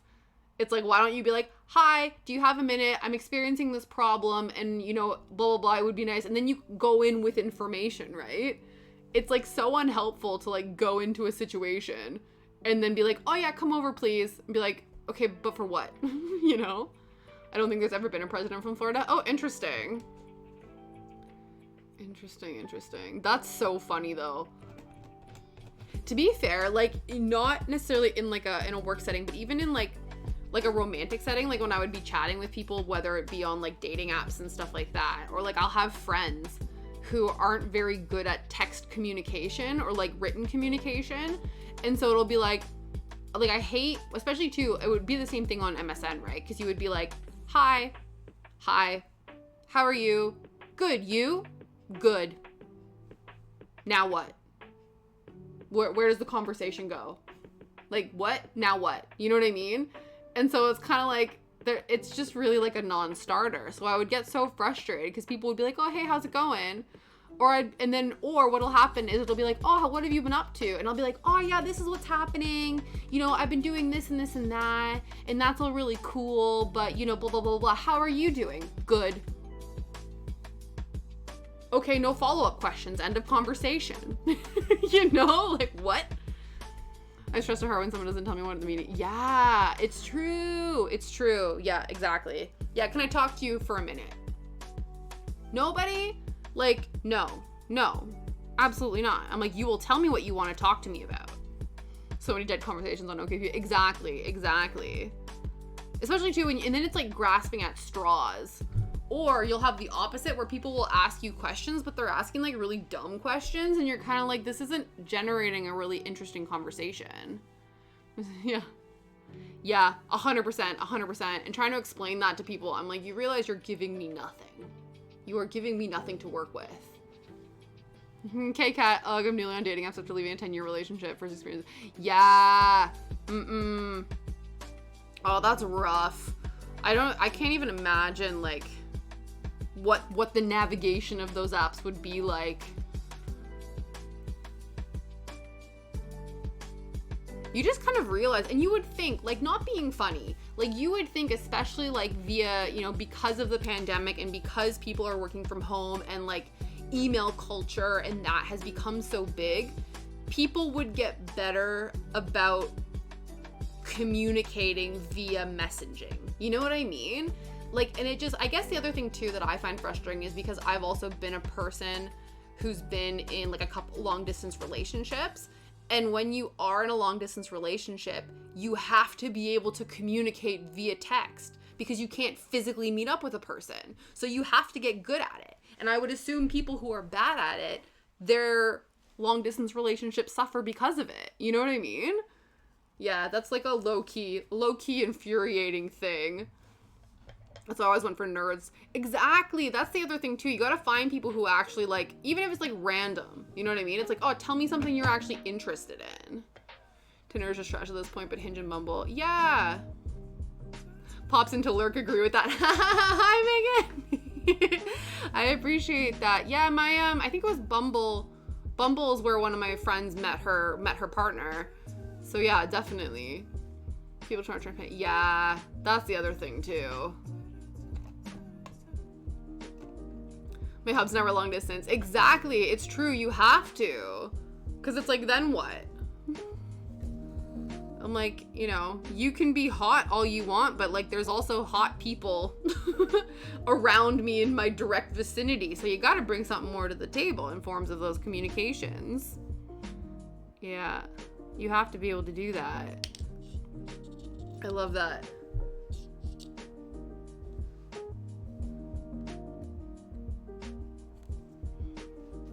On Tinder for like a day, never again. Just needing Hinge. Yeah.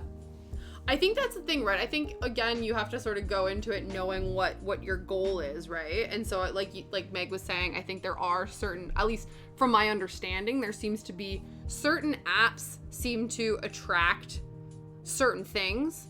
So Tinder is interesting if you kind of almost want to gamify it, but if you're actually looking to form some sort of like long-term connection with somebody, I think it's probably possible. Like, I do know people who have met on Tinder and they have had successful relationships, you know, for a certain amount of time, but I'm sure there's a lot more bullshit you gotta weed through to get to that point, right? Whereas I think some of the other dating apps, you sort of go on them with the expectation of looking for certain, like, different things, you know what I mean? At least that's my understanding of them. Yeah. I was talking to a German guy I met when I was studying abroad for months until he mentioned that he had a girlfriend.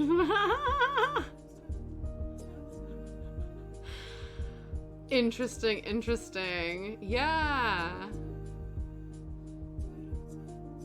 You know how, yeah, exactly. That's what I mean. It can totally happen. Yeah, absolutely. I definitely do feel like it's a thing. Like, you can meet the love of your life on these platforms, but you probably do have to navigate some bullshit to do that. But that's like everyday life, you know? You could meet people at a bar, and there's probably some really great people at bars, but there's also a lot of shitheads at bars. Same with work, same with school, you know what I mean? It just seems like because on an app, it's like more concentrated in terms of that, right? So like when you're at school, there's like maybe 500 people. So the like possible romantic relationships versus like the fuckboys, the ratios are a bit different versus on a dating app, I think. Yeah, ugh. I love that, just casually drop in a girlfriend. Yeah. You know? Interesting. I love that. You're like, oh, you're really cool and stuff, but also, here's my girlfriend. That's so silly. That's incredible. Aw. 2 cupids. Okay,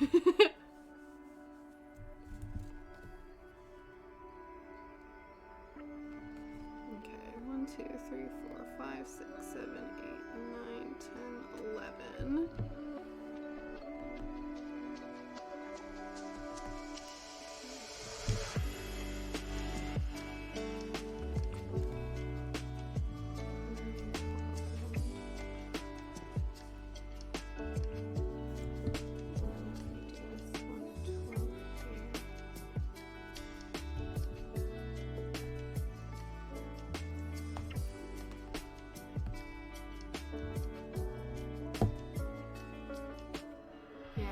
Moment, and he just popped up. There he is on the app. Oh, that's interesting. Yeah. They broke up and you tried. Yeah. I've had experiences with that as well, where there will be people, like, this was obviously like way back in the day. Actually, it was interesting because it was when, so there was this like dude who, it was like one of those things that we just like casually, it was like a thing where we had met each other when I was with somebody else, and then I was no longer with someone, he was single, and we just kind of like hooked up or whatever. But then I then ended up in a relationship, and he even ended up in a relationship as well, and I knew that he did.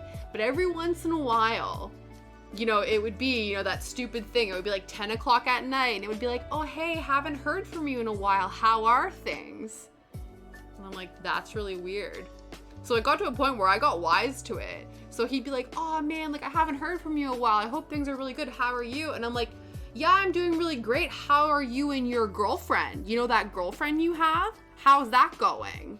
And then usually what would end up happening was be like, yeah, you know, we're going through a rough patch and I think we're going to take a break and stuff. And it's not really going well and whatever. And I'm like, yeah, sucks to suck, dude. I'm real happy in my relationship. Oh, I'm like, yeah. Bye. Or it'll be a thing where like, yeah, you know, like I'm feeling like really sad about it, and like you were always really good to talk to and stuff, and like, you know, do you maybe want to, like, I could call you an Uber and you could come over and like hang out with me and my cat and stuff. And I'm like, no. What part of I'm in a relationship and you are clearly on a break from your girlfriend but not really, are you understanding? Such a dumb thing. Yeah, 100% the you up text. So silly. It's so silly. The other thing I noticed too, oh, no problem, Kat. Yay for signing off early. Your weekend starts now. I hope all your errands and running around goes well, and you also have a great weekend, and I will see you later. But yeah, no, so silly.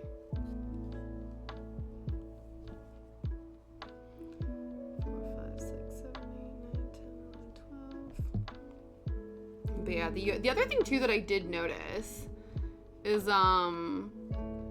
it always seemed to like, well, not always, but it always seemed to like come in threes.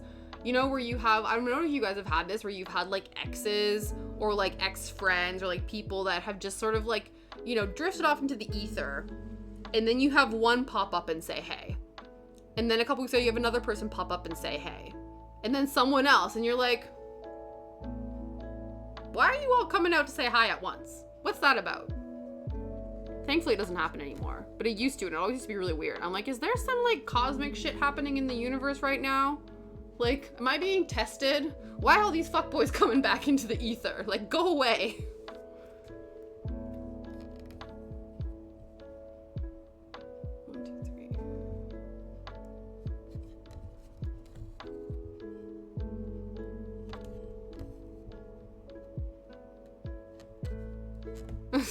That's so silly.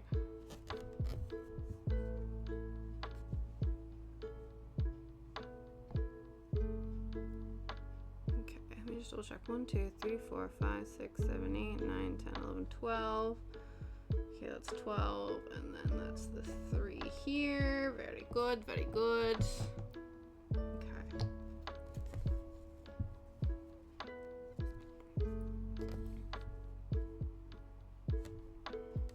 First time he was old hat. Yeah, years later.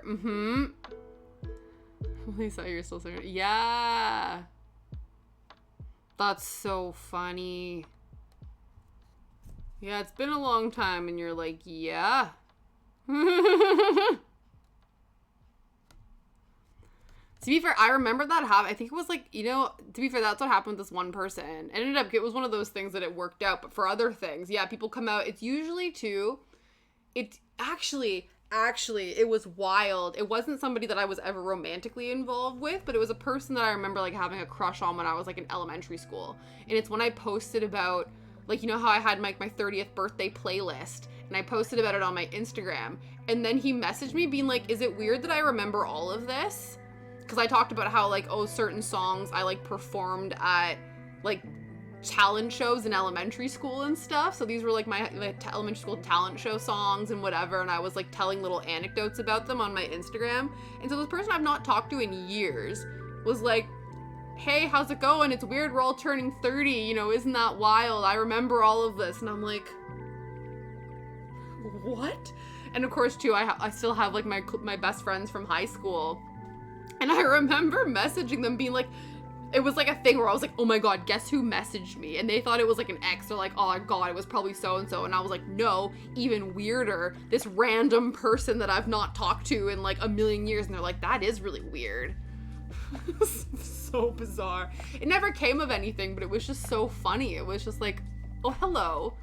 Random person from the past that I've like never spoken to before in my life, like in the last however many years. But yeah, it always seems to be like a birthday or something like that where they like rock up and you're just kind of like, oh, hello.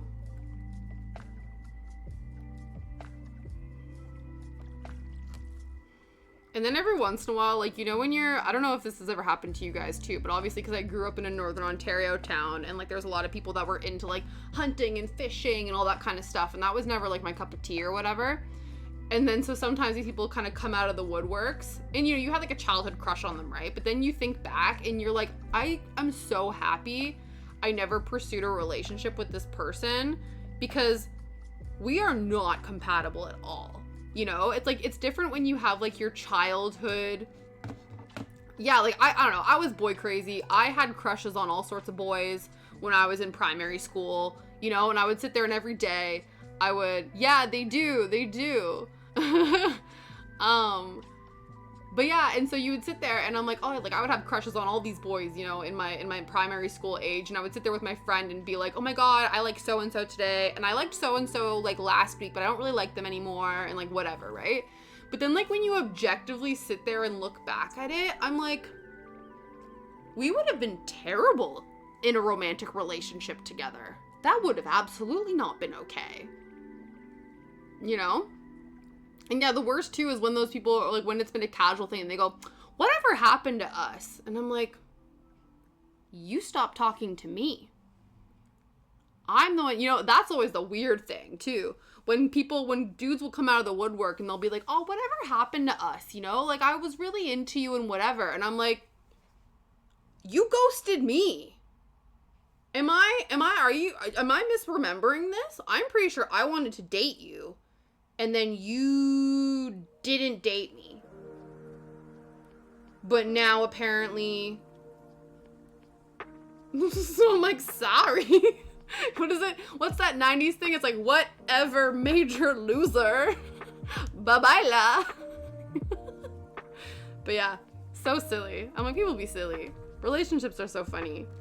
And to be fair, that's what I always say. Like, I joke about this with Liam, and I've said it to him a few times before. But it's so, like, and I totally don't mean it in an offensive way. But I'm like, I like how boring we are. And, like, I mean that in, like, the best way. Like, as somebody who struggles with anxiety, like, I don't have to sit there and figure out, like, oh, are you mad at me? Like, did I do something wrong? Like, are we together? Are we not together? Like, that emotional turmoil of those, like, will they, won't they, whatever relationships, I'm like, thank God.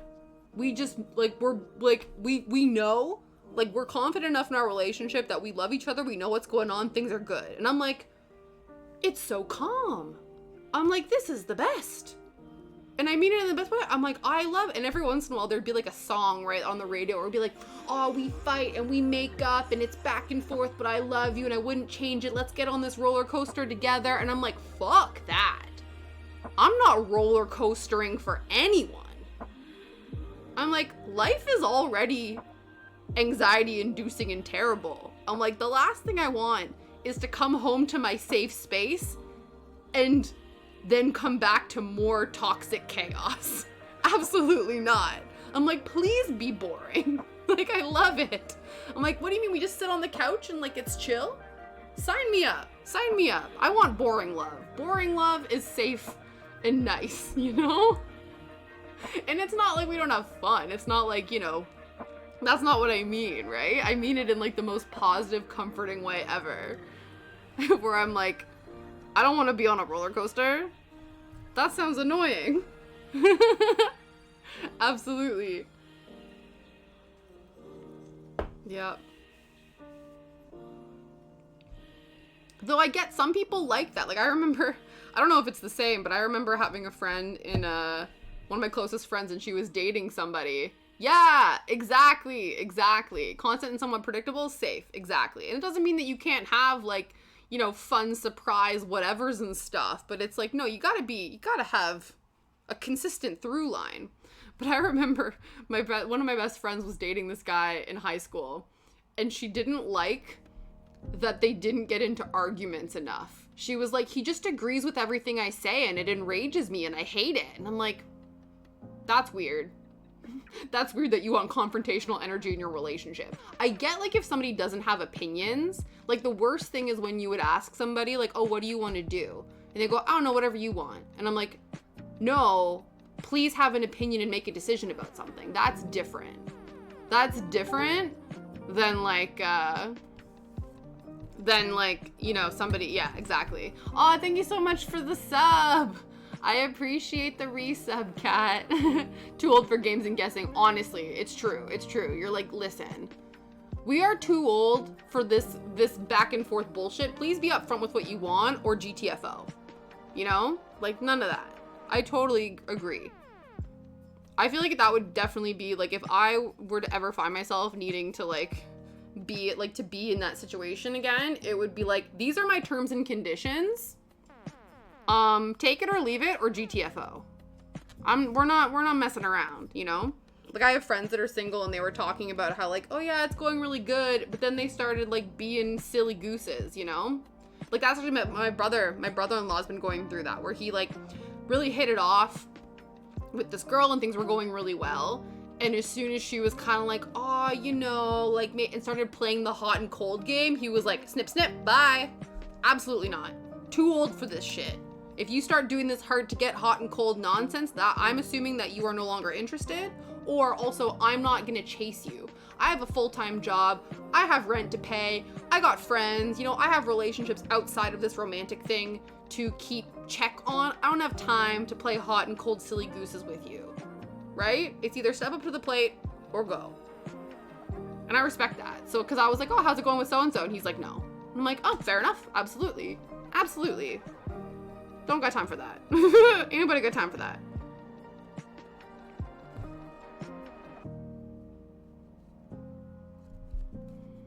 No, don't got time for this.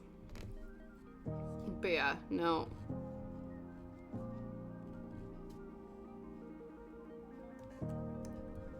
Ooh.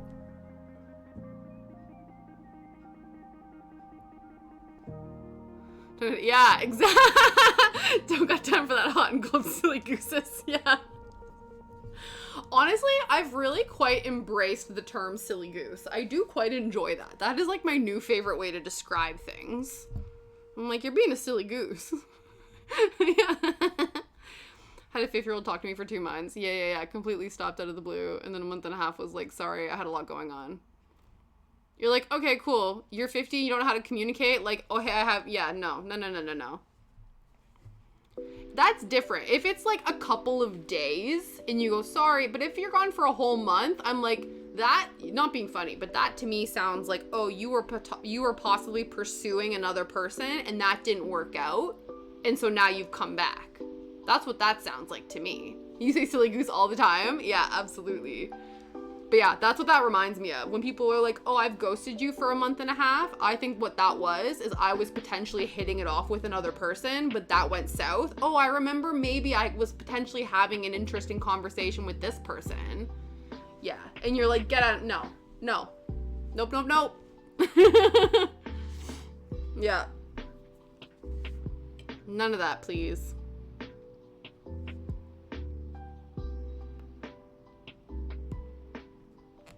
And like, it's one of those, like, I'm sorry, but and to be fair, maybe some people this does work for, and I feel bad that that is a thing that happens, but it's like, you know, you're like, I am not 15. Like, that shit may have worked on me when I was a child and didn't understand healthy communication and boundaries and what to actually look for in a relationship. But you're like, I am like a 30-year-old individual. I know when I'm being played. You know what I mean? It's like, I'm not that dense, you know? But the fact that people still think they can get away with that kind of stuff, you're like, what you think you're so fly, but you're not. Yeah.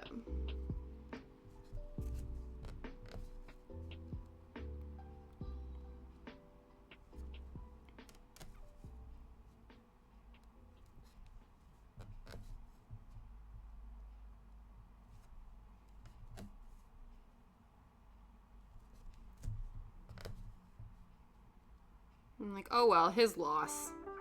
His loss, cat.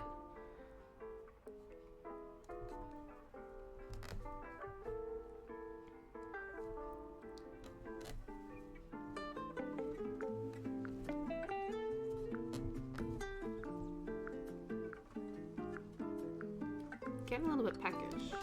I want to open my granola bar, but I wonder if he is going to then want to try to steal the granola bar, and he can't because there's chocolate on it.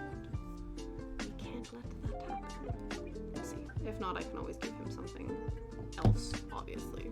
We'll see. Let's finish this section. Are you going to kick me in the back again, sir? You better watch where those feet are. You watch where those feet are, sir.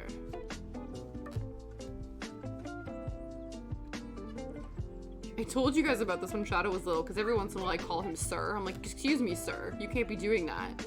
I think I told you guys this, but when he was younger and Shadow, like, we were walking home and this older guy was walking past us. And Shadow was doing really good, but sometimes when he would get excited, he'd want to go and say hi to people, and people wouldn't want to say hi to him. So I was like kind of minding my own business, and this man was walking past us, and then Shadow went to go, like, not like lunge towards him, but kind of pop over to try to get attention from this person. So I pull Shadow away and I go, excuse me, sir. And the guy kind of like looked at me for a second, kind of like thinking that maybe he meant him. But then I very quickly was like, come on, Shadow, like, get out of here, sort of thing. But I was kind of like, oh my god, I think this old man thought I was cursing him out, but I was literally just, like, telling Shadow off for trying to go and get pets from him. It was awkward.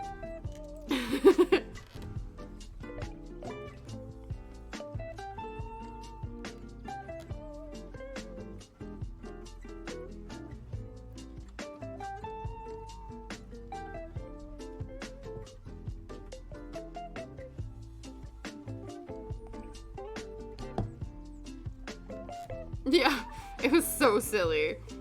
I was like, I didn't mean to.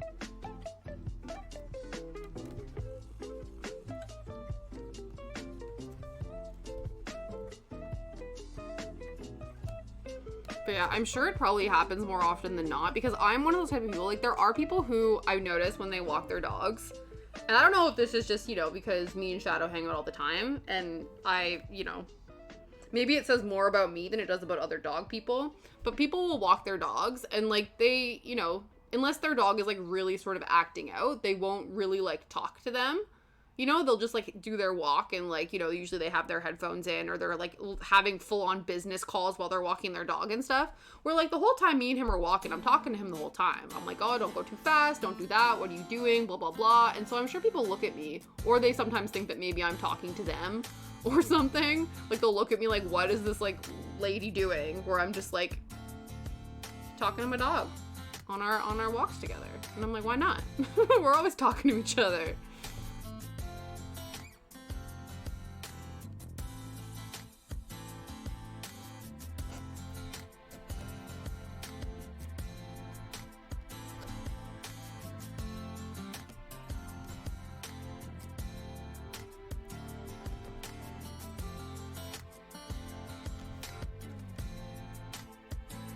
I do think though, like obviously I think one, now streaming and getting to talk to you guys and stuff has been helpful, but it's really good. Yeah, you talk to your guys. Exactly, you have to. Yeah, when they sass you back, definitely. I'm sure she does. She probably like looks at you and is like, no, whatever, mom. He does the same thing. Or he does that big sigh. And I'm like, oh yeah? Is life tough? Is it tough being a dog? I think so. But definitely having him, because obviously, like, you know, this was when the pandemic restrictions sort of lifted, and then Liam was back in the office more frequently and stuff. And because I'm not working, like, I wasn't, unless I was like leaving the house on my own, I wasn't really getting a lot of like communication really with other people. And so I think I did get quite lonely at times. And so it's nice because Liam's gone for like 12 hours a day when he's working. And so having Shadow, like, I get to have somebody, like another creature to talk to. And I definitely think that his presence has really helped with my mental health. And then obviously as an extension, being able to talk to you guys 3 times a week has also been very helpful in helping me feel like less lonely. So it's good. So yeah, I'm not ashamed of how much I talk to him because I think it's mutually beneficial for both of us. Oh, let's just stretch the legs a little bit.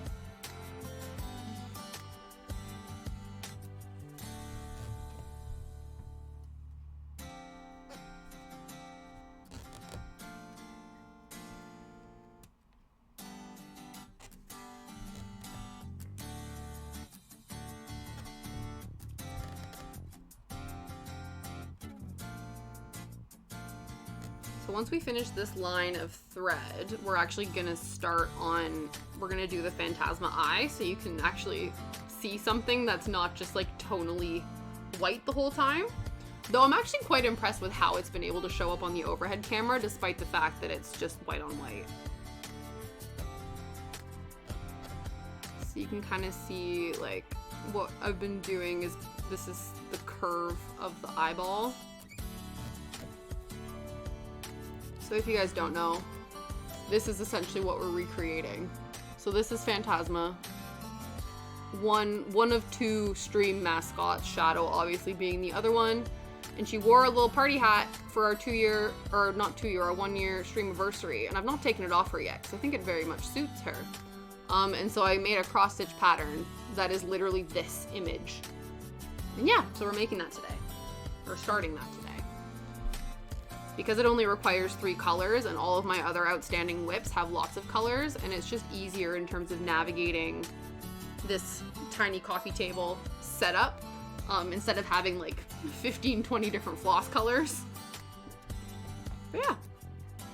And you know, I can't help myself. I wanted to start a new project. All my other projects are so angry at me right now. But it happens.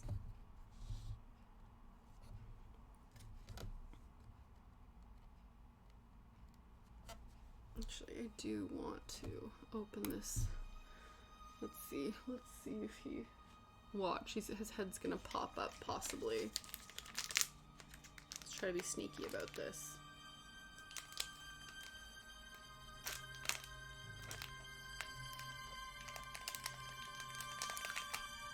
Okay. I think we're gonna clean up for now.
Okay, so I think we can get away with maybe 1.5, 2 more of these little rows.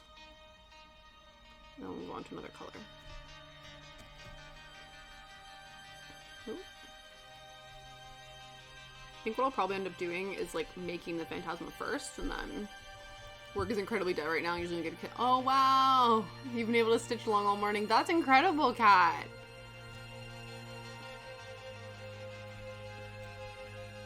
Okay, Kat actually getting. I love that. It's nice. I feel like it's nice for a Friday to like be chill. I always said, I think the other day, Liam was working and it was like really busy for a Friday. And I'm like, tell them it's Friday. Like, don't be rude. Everyone's, you know, preemptively clocked off by this point.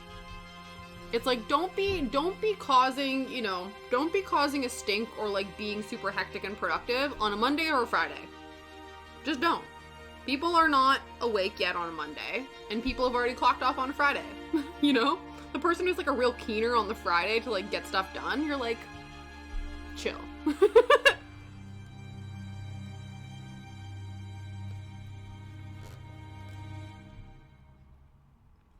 Well, maybe we won't get 1.5. I think maybe we'll just half stitch this and then park them. Or no, maybe we'll finish this row, I think. Mentally unavailable. Exactly.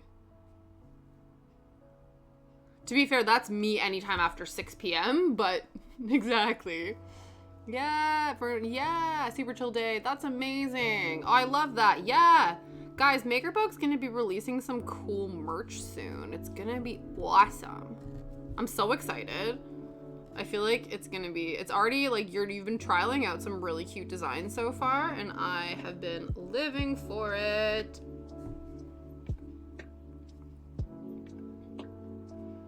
But yeah, let's have a nice chill transition into the weekend. Now I'm gonna see if I can win this game of floss chicken with these. Yeah, it's gonna be awesome.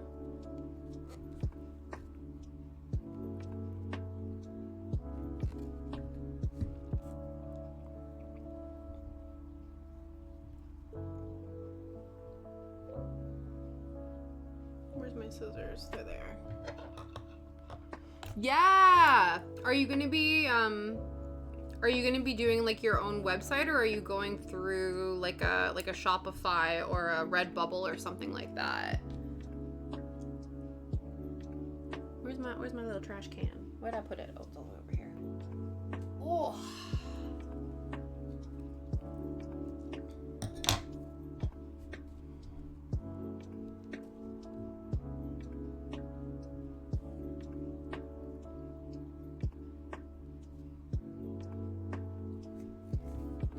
Yeah, that'd be good. That's always the hardest thing when you have like international friends, when it comes to like shipping and all that kind of stuff, to make sure it's not like a huge ball ache for you, and then also that the people that are receiving aren't paying like absorbent customs fees, right? Through Fourth Wall. Okay. On demand. Oh, that's really cool. I don't know if I've ever heard of Fourth Wall. I'll have to take a look at that one. Yeah. That's cool. That reminds me, there's a creator that I follow who makes a lot of interesting like Greyhound sketches, and I think she uses Everpress and for doing like sweater and shirt designs. That's really cool. That's so exciting. When's do you have an official launch date, or is it that you're still in the process of like creating all of the stuff and then you'll have an official date when everything is ready?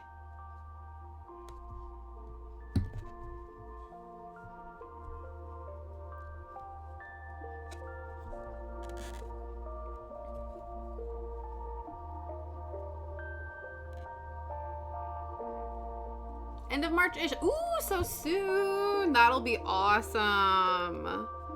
Ah, that's so exciting.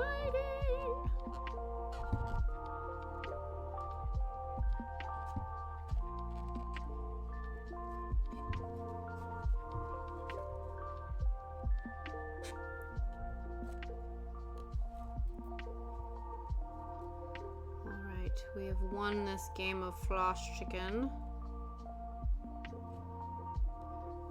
Yeah, that's true, right? So it's like you take a little, yeah, you kind of sort of work the ins and outs of the system, and then it'll probably, like, the turnover rate for you being able to create and put out designs will go much quicker. That's so cool.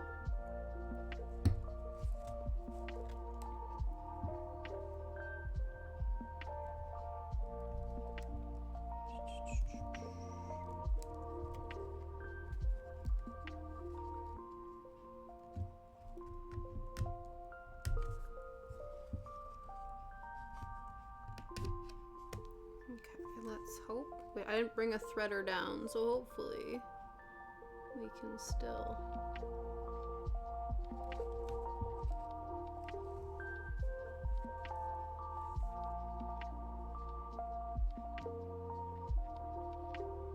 Yeah, man. Oh, so close. Yeah, boy. Gotti. There we go.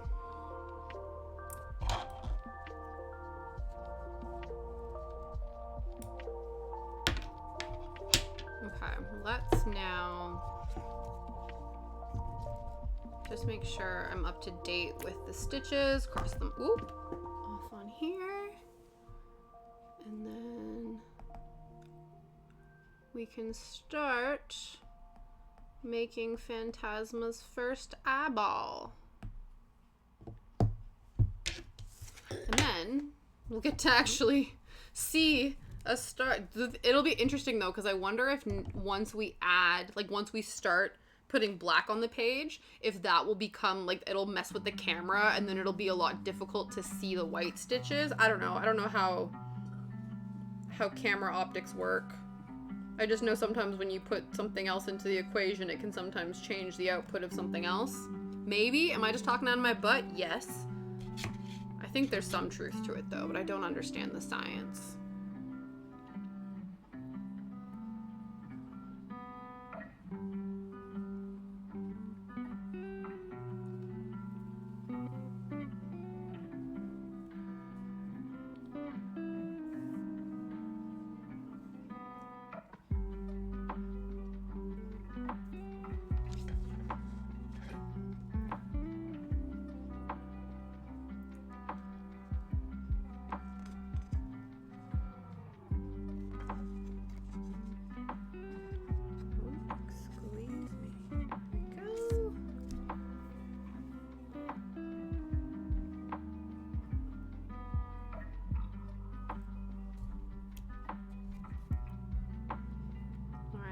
Get ready to actually be able to see. Be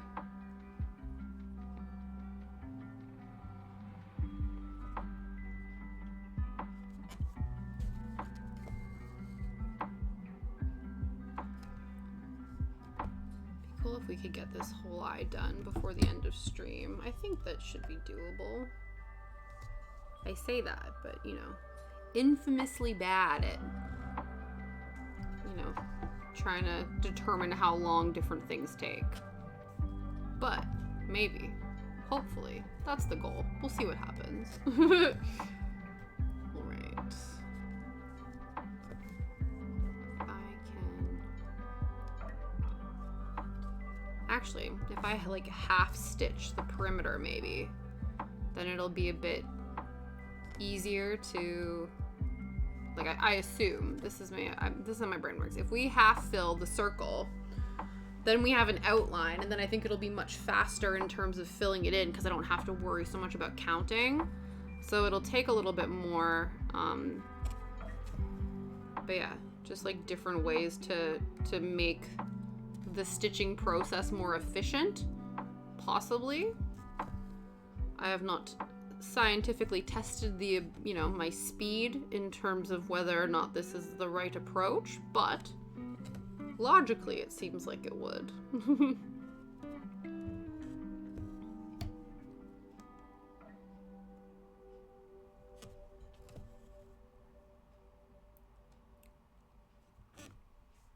Hi Pete! Hello, hello. Good afternoon. Happy Friday. How have you been? We are trucking along. Mr. Shadow's chilling, living his best life. Aren't ya? But yeah. Oh, hello. Ooh, big stretch. But yeah, things are going good. Sun's going down, but at least it's dry out now. Because, I don't know, we'll see. I don't know what the weather's like tomorrow, but it's been a little bit silly these last few days. But other than that, we've been doing good, keeping good. Keeping good, keeping Funky fresh and fly. Been good sore though, didn't sweat. Oh, that's frustrating. That's always hard when you have somebody who's not feeling the greatest. Yeah. But no, we are doing good.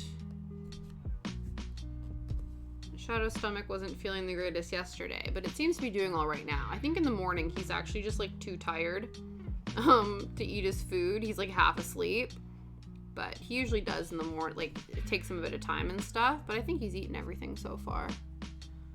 So I do think it's better. Whatever it was yesterday was just a bit of a fluke. But yeah, he's doing good, living his best life. We went for like not a huge W, but like a decent size one. And, you know, he's just been asleep for most of the afternoon. That's the greyhound in him. Laziest, or is it fastest couch potatoes?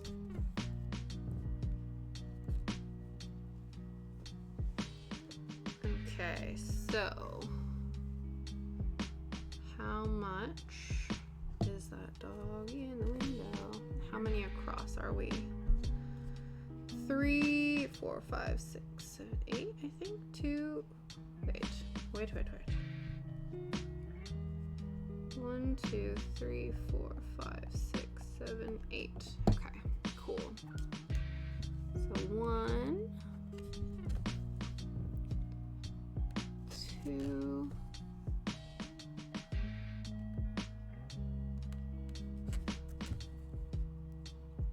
3.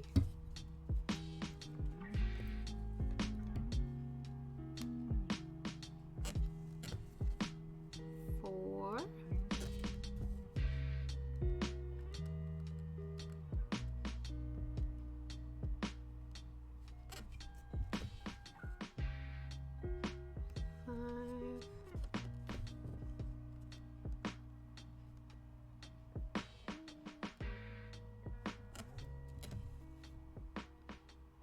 6.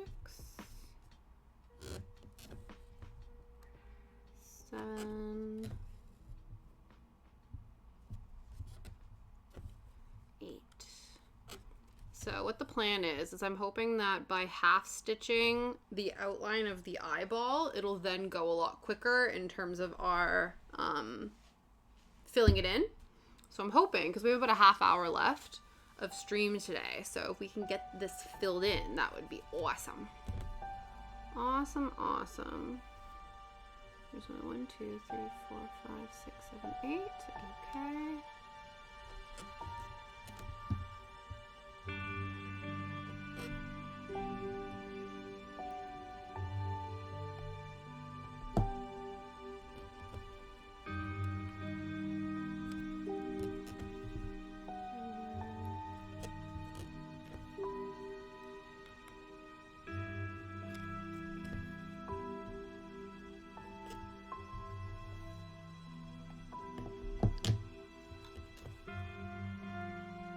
So if you guys want this pattern for yourself, you can do !freebie in the chat and it should give you access to it.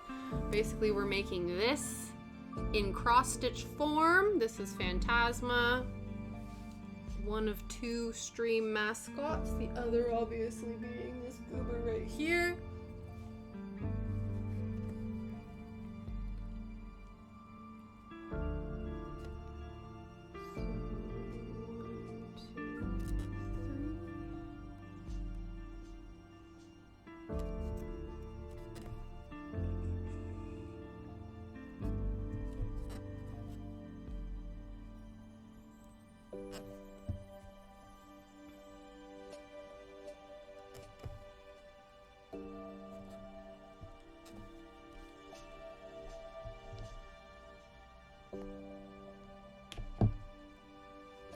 Boop, boop, boop, boop, boop. Almost got that tangled back there. Okay. And then, how many was this? We were 1, 2, 3, 4, 5, 6, 7. 8 again. 8 again. That's fine then.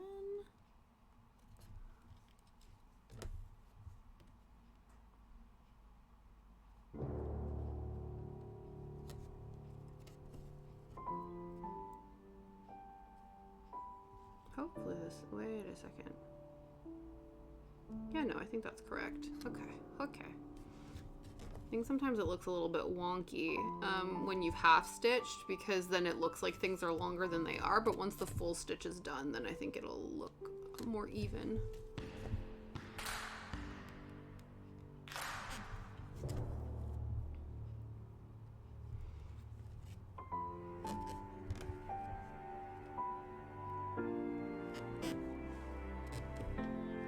So earlier we were discussing, I think I will end up doing a poll over on Instagram about what we are going to be baking next week. So I do have the ingredients to make 2 Canadian classics, gluten-free, which are butter tarts and Nanaimo bars. Originally I was planning to do both at once, just so that we were working on something happening with other things. Hi, Trails Pie! Yeah, technically butter tarts use a pie crust, so they're kind of like mini pies. Like mini butter pies, if you will. Though I've never actually made, I guess, have I made pumpkin pie? No, I've made pumpkin cheesecake, but I've never made like a pie where, you know, you do like the actual like lattice work across it, or like make it look like a fancy, like a grandma's apple pie, like in a cartoon sort of thing. So I think that would be an interesting thing to do, because I've never done it, and maybe one day. But how are you doing? I saw that you were temporarily banned over here, and now you're back. I didn't realize. You're back from the hallowed pits of banddom. I can burn anything that has the ability to burn. Oh yeah, that's how you bake. Do you burn water? I remember somebody telling me that they did that one time, and I was like, wow. Shaming me for your food preferences. Oh no, Meg doesn't like pie. Oh, interesting. You don't like pie. What is it about pie you don't like, Meg? Are you not a pastry gal? Just not a fan of the pastries? Meg doesn't like pie, and I have questions. Is your question why? Is that your question? Your question is, but why? I genuinely, until like, yeah, unless it's pumpkin pie, I've genuinely not have. Oh, interesting. Fruit and bread. Okay. That's interesting. So I guess like a cinnamon raisin bagel is a no-go for you, eh? But she likes pineapple on pizza. So I kind of, yeah. I have not had pineapple pizza in years. It's not my go-to, but I'm not like offended by it like I feel like so many people are. It's just not my like first choice. But I'm not mad about it. Not big on sweets in general. Yeah, that's fair. Would you say if you had to choose between cake and pie, would you choose cake and pie, or would you just abstain from the vote altogether then? Or ice cream cake. That's a type of cake. You know what I mean? I'm skinny fat, so. You're like, I love my foods. And honestly, plain cake, oh yeah, That's fair. Nothing overly sweet. But yeah, I've never thought about like the fruit bread combination being off-putting. That's an interesting perspective.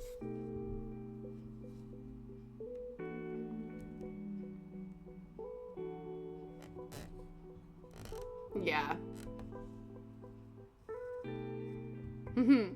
It is true. If plain cake is done well, it definitely, like, you don't necessarily need a whole lot of, like, icing or anything like that to sort of overwhelm it. Oh, the coffee has burnt your taste buds.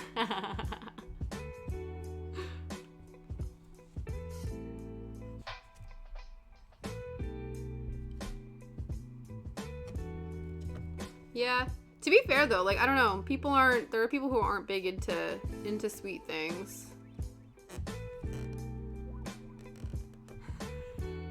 You put asparagus in your cake for extra flavor. Cause that's so, you know, it has extra scent. It has extra scent after you've eaten it as well. Really out here blaspheming. It's cause you want the memory of the cake you've eaten when you're going to the bathroom after the fact. And you smell it. Do you remember the first time? I don't know if you have like a conscious memory. It's probably not. But like the fact that like there's a conscious memory of when you may have eaten asparagus before and then you've gone to the bathroom and you're like, wow, my pee smells funny.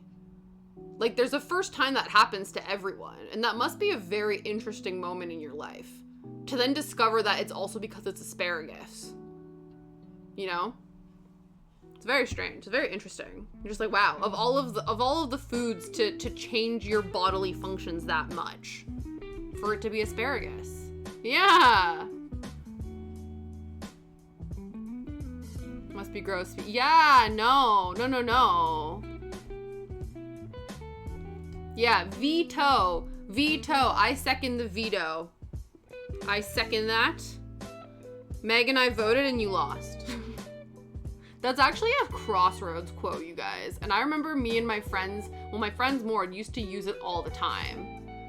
If you guys ever saw Crossroads, the Britney Spears movie with Zoe Saldana and Tara Manning, they go, well, we voted and you lost. As an excuse of like, oh, we're gonna do this thing. And they're like, I didn't agree to this. And you go, well, yeah, we voted and you lost. So, sorry, Entrails, me and Meg voted and you lost. You are not gross. Can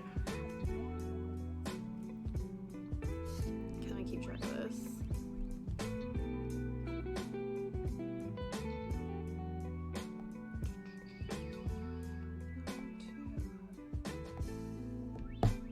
Excuse me, Zoe Saldana. Yeah, you didn't know this? Excuse me, guys. Yeah, Crossroads.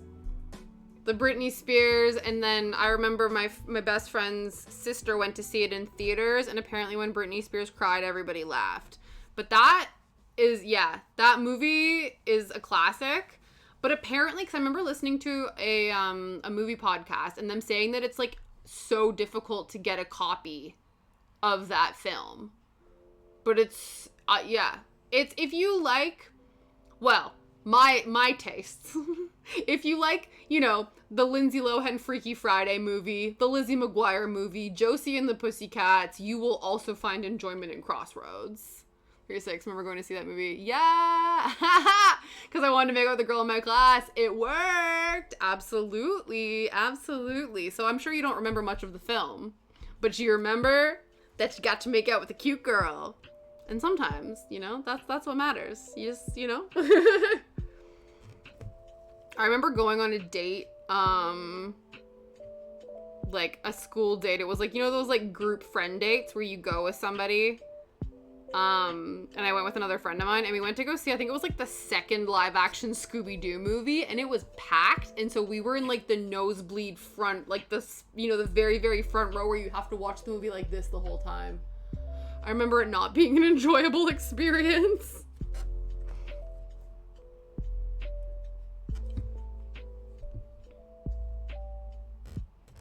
Never want to make it in a movie theater. Yeah. Interesting. Well, I guess the whole thing is that you need to not, like, you have to go to a movie where, like, nothing's happening, or there's very few, like, a movie that's been out for a few weeks, and then you gotta sit in the way back corner, right? That's what all of the cool kids would do. You'd sit in the back corner where it was an optimal viewing of the movie so that you could make out and, like, get frisky with each other. Apparently. Not that I know. I was 16, so. Yeah. Yeah, at that point, you're just looking for opportunities to kiss cute people because, you know, your parent, like, you don't have any other places. Yeah, it's true. Yeah, could you imagine if you were in, like, your 30s making out in a movie theater? That's so funny. I can't even imagine. I remember one time, this was years ago, when me and an ex were walking around, like, just walking around a lake, and there were these two people that were sitting on a bench, but they were, like, probably in their 50s or something, and they were just going ham making out with each other, like, very intimately making out.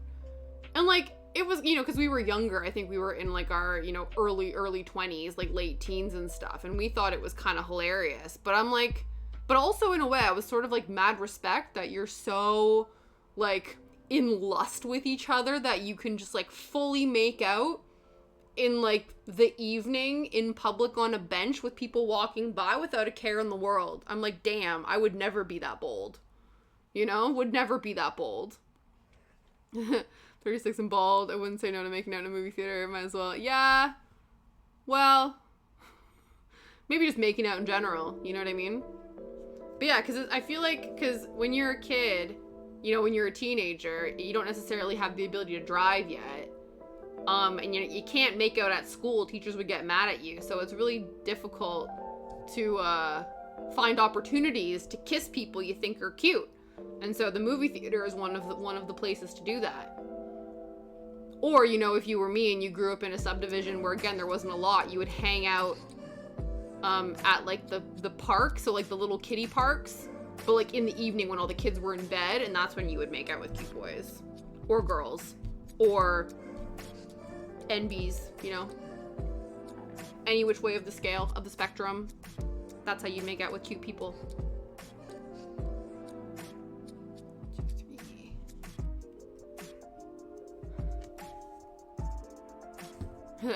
What a quiz with me too. He's gonna, wow, interesting. Like for stem cells? Or is he gonna try to clone another version of you? Is that his goal? Does he want to clone you, Meg? You might want to figure that out. You might want, you know, if you guys ever get married and you gotta sign a prenup, figuring out how you're gonna divide your skin in the divorce. That doesn't make any sense coming out of my mouth, but you know what I mean. Okay, I think this is it. 1, 2, 3. 1, 2, 3. Yeah, okay. Cool. We've almost completed the circle. It's the circle of life. And it moves us all. No, he's convinced I'm secretly a lizard person. Oh, okay, because I'm always cold and can't wait. Yeah. Yeah. Hello! Hi, Soul. How you doing? You caught me at an interesting time. We were just talking about Meg's skin being harvested. So that was a great way for you to come into that. Hello, welcome in. Happy Friday, good sir. How are tings?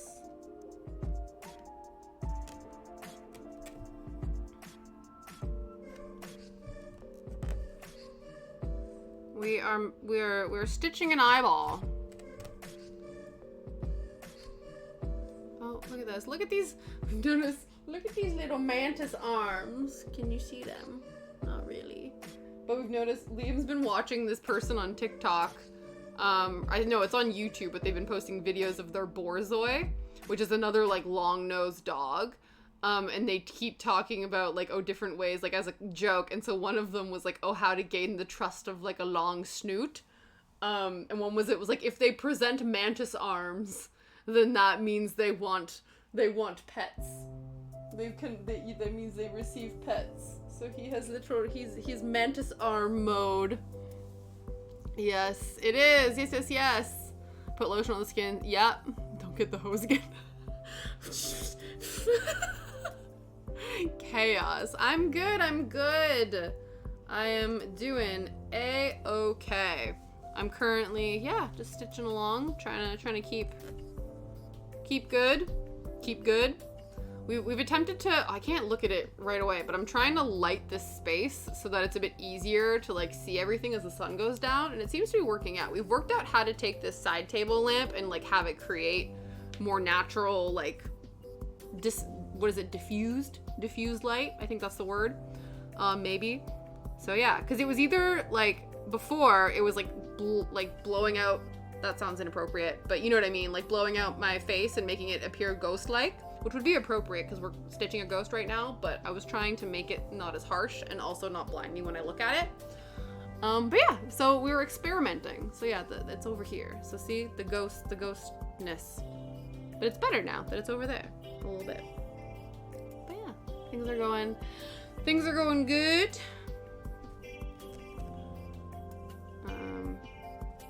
I just realized, I was like, oh, maybe we can, what is it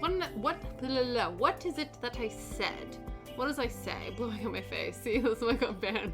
Really?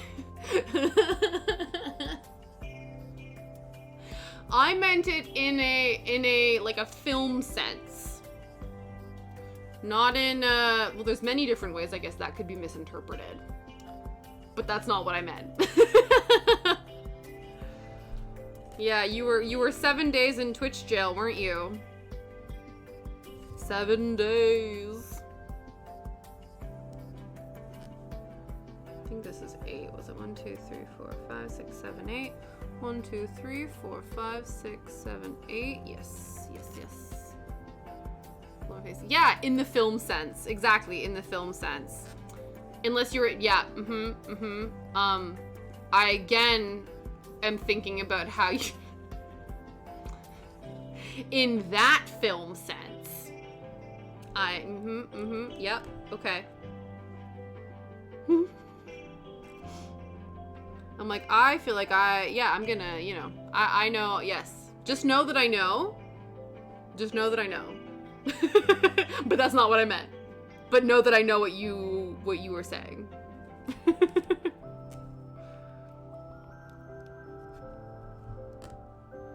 In a film, yeah. Aw, so wholesome. Comedy brings us together in a film sense. It does. Yes, it does.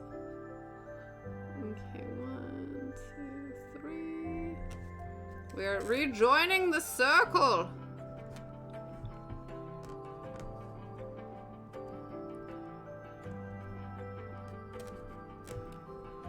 All right, but yes, I did say, oh, wouldn't it be really cool if we could finish this eyeball by the end of stream? But then I said probably not, because I'm really bad at estimating how long things take to do. And once again, I am proving myself correct, because this obviously is not going to get completed in 10 minutes. We can at least complete the this, whatever this is. But yeah, at least we can kind of, you can see that better then, and you can still kind of see this. But yeah, so that's cool. But yeah, we're making this. This is what we're making, but in cross-stitch form. So it's a lot of white on white, which isn't, you know, the most stimulating of color exposure for everyone. But at least we can give you a little bit of contrast with this eyeball.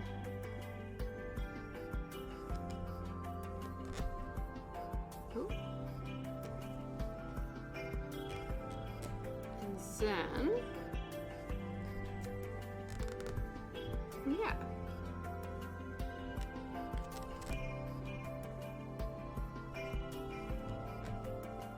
So like I said too, next week we will probably be doing more of the same. So we're going to be baking, we're going to be playing more Strange Horticulture, and we're going to be doing more cross-stitch. Just whether or not they're going to happen on the same days that they were, based on what Liam's schedule is like for the week. But that I will know by Monday, and I will post the stream schedule for you all so you know what's happening. But, so you know those 3 things are happening. It's just whether or not they're happening on the days that you want them to happen. But if you come and check out all 3 days, then you're not going to miss any of them, are ya? See, that's big brain thinking. You're like, oh, I don't want to miss a baking stream, but I don't know when the baking stream is happening. If you come to all 3 streams, you're not going to miss the baking stream now, are you? See, that's big brain thinking.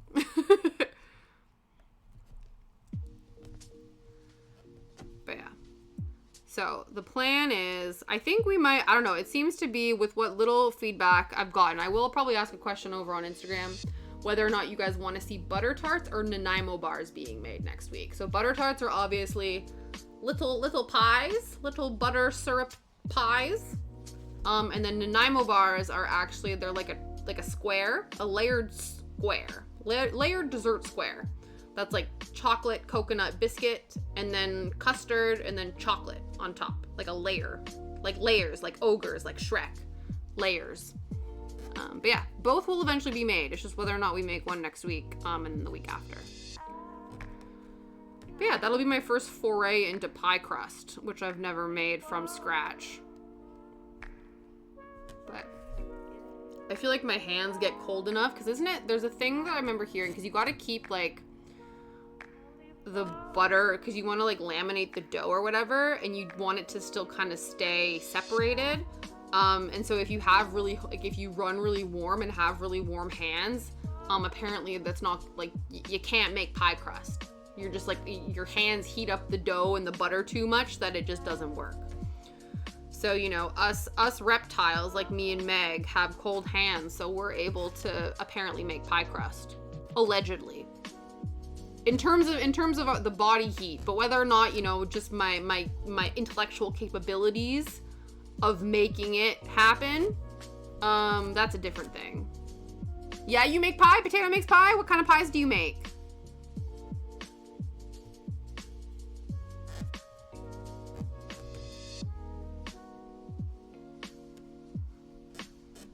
Were you? Yeah. Yeah, apparently everyone was getting into it because Meg was getting bullied because she doesn't like pie. Potato is a pie ally. It's true. Yeah. Team pie. That's funny.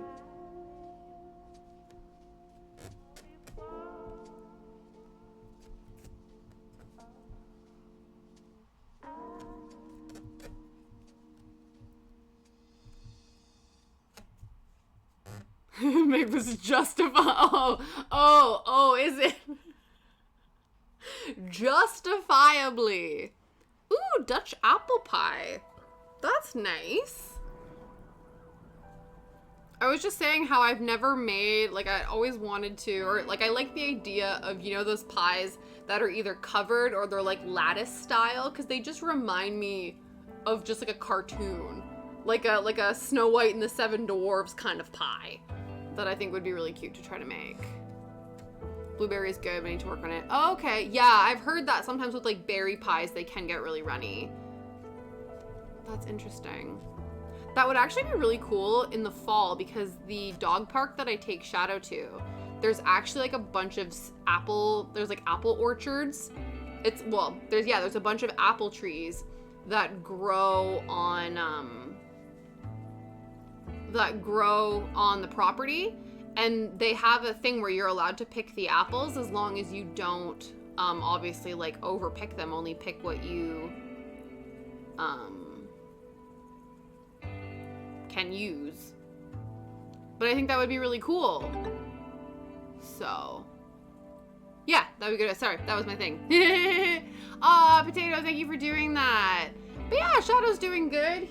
Look at him living his best life. He's doing good. How are you doing, sir? And also, yeah, Entrail's saying that you want to bake a pie for Saul. Saul, what kind of pie do you think you would like? If you could have a pie, if we could make you a pie, what kind of pie would you like?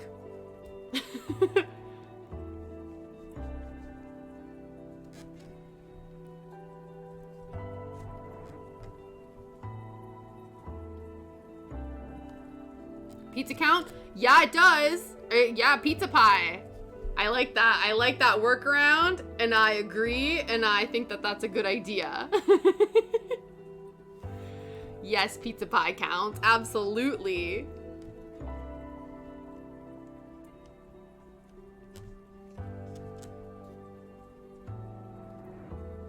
Sorted. Exactly.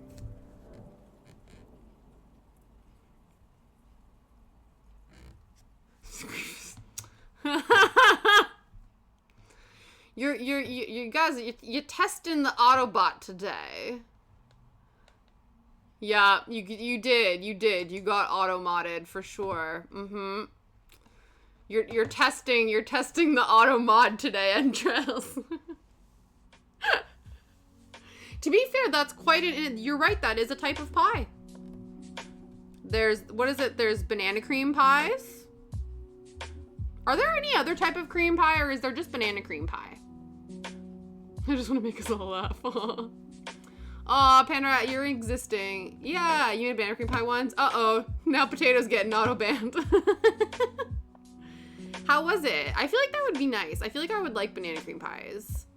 Aw, Pandora says you're existing. Aw. Existing is good, but we want thriving. That's the goal. The goal is thriving, but existing is good. Banana cream pie, Boston cream pie. Yeah. It's so interesting because I've only ever heard of Boston cream within the context of a donut. Like Tim Hortons does Boston cream donuts. I've never actually thought about Boston cream as like a pie. To thrive, you must accept your existence. Oh, yeah. Thriving is the work in progress. Definitely.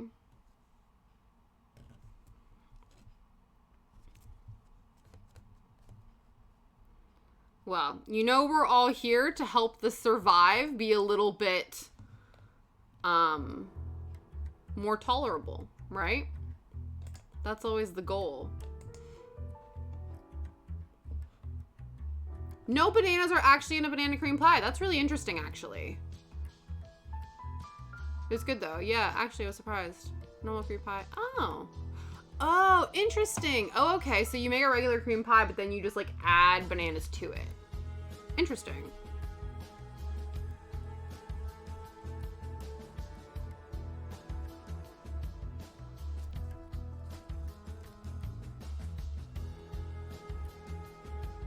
Alright. Oh, guys, holy bananas. It is 6 o'clock.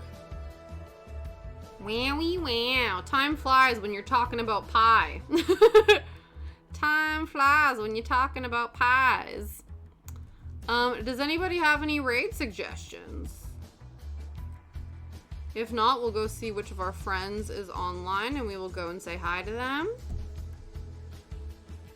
Or we can go make some new friends based on your suggestions. Let me just finish this section of thread. And then we will go do the thing. I thought you needed, yeah, exactly. I guess we don't, You have a super wonderful friend for me. Excellent. Please tell me who this super wonderful friend is. Yeah, I wish. Guys, let's all, the teleportation technology. If we could chop with that, then that would be great. And then we can all go to Patat's house and we can have Dutch apple pie together. And that would be amazing. Corn husks how? Okay, cool. Yeah, if no one else has any other suggestions, we can go and check them out. I am down. I'm down to make a new friend.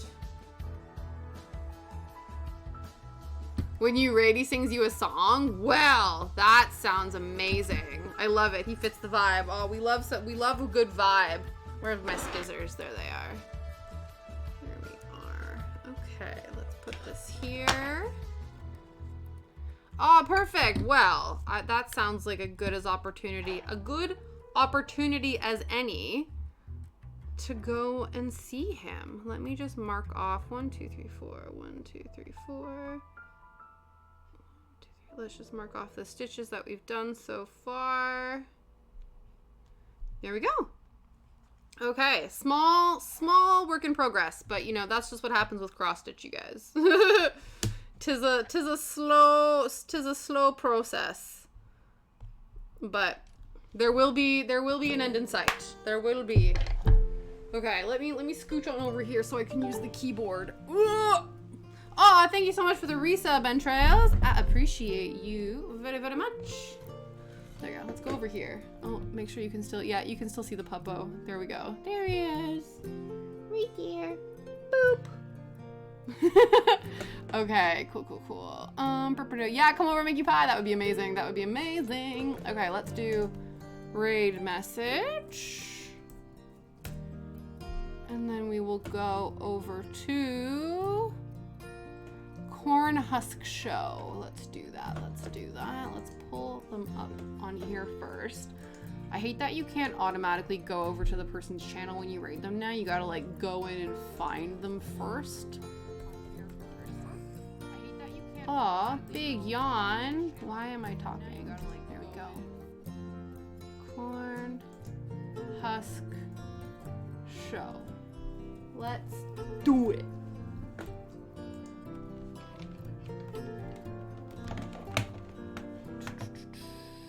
Just wait for them to. Okay, and then we're gonna go and raid them. Corn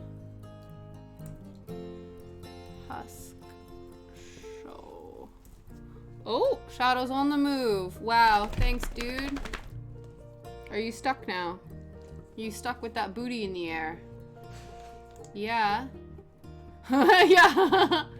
Hello. Oh, I'm sorry. Am I in the way? Here you go. Get that butt out of here. Can you do it? There you go. Shadow's like, bye, bitches. All right. Okay, I will see you guys next week. Yeah, I don't know. I'll keep you posted on what the plan is. But I think the plan is probably to make butter tarts because they would be like mini pies, and we seem to all be on a little bit of a pie kick right now. So we'll do that, and then yeah, I hope you guys have an amazing weekend. I will chat to you later. I always appreciate you guys stopping by, and have a wonderful rest of your day. Let's go meet a new friend.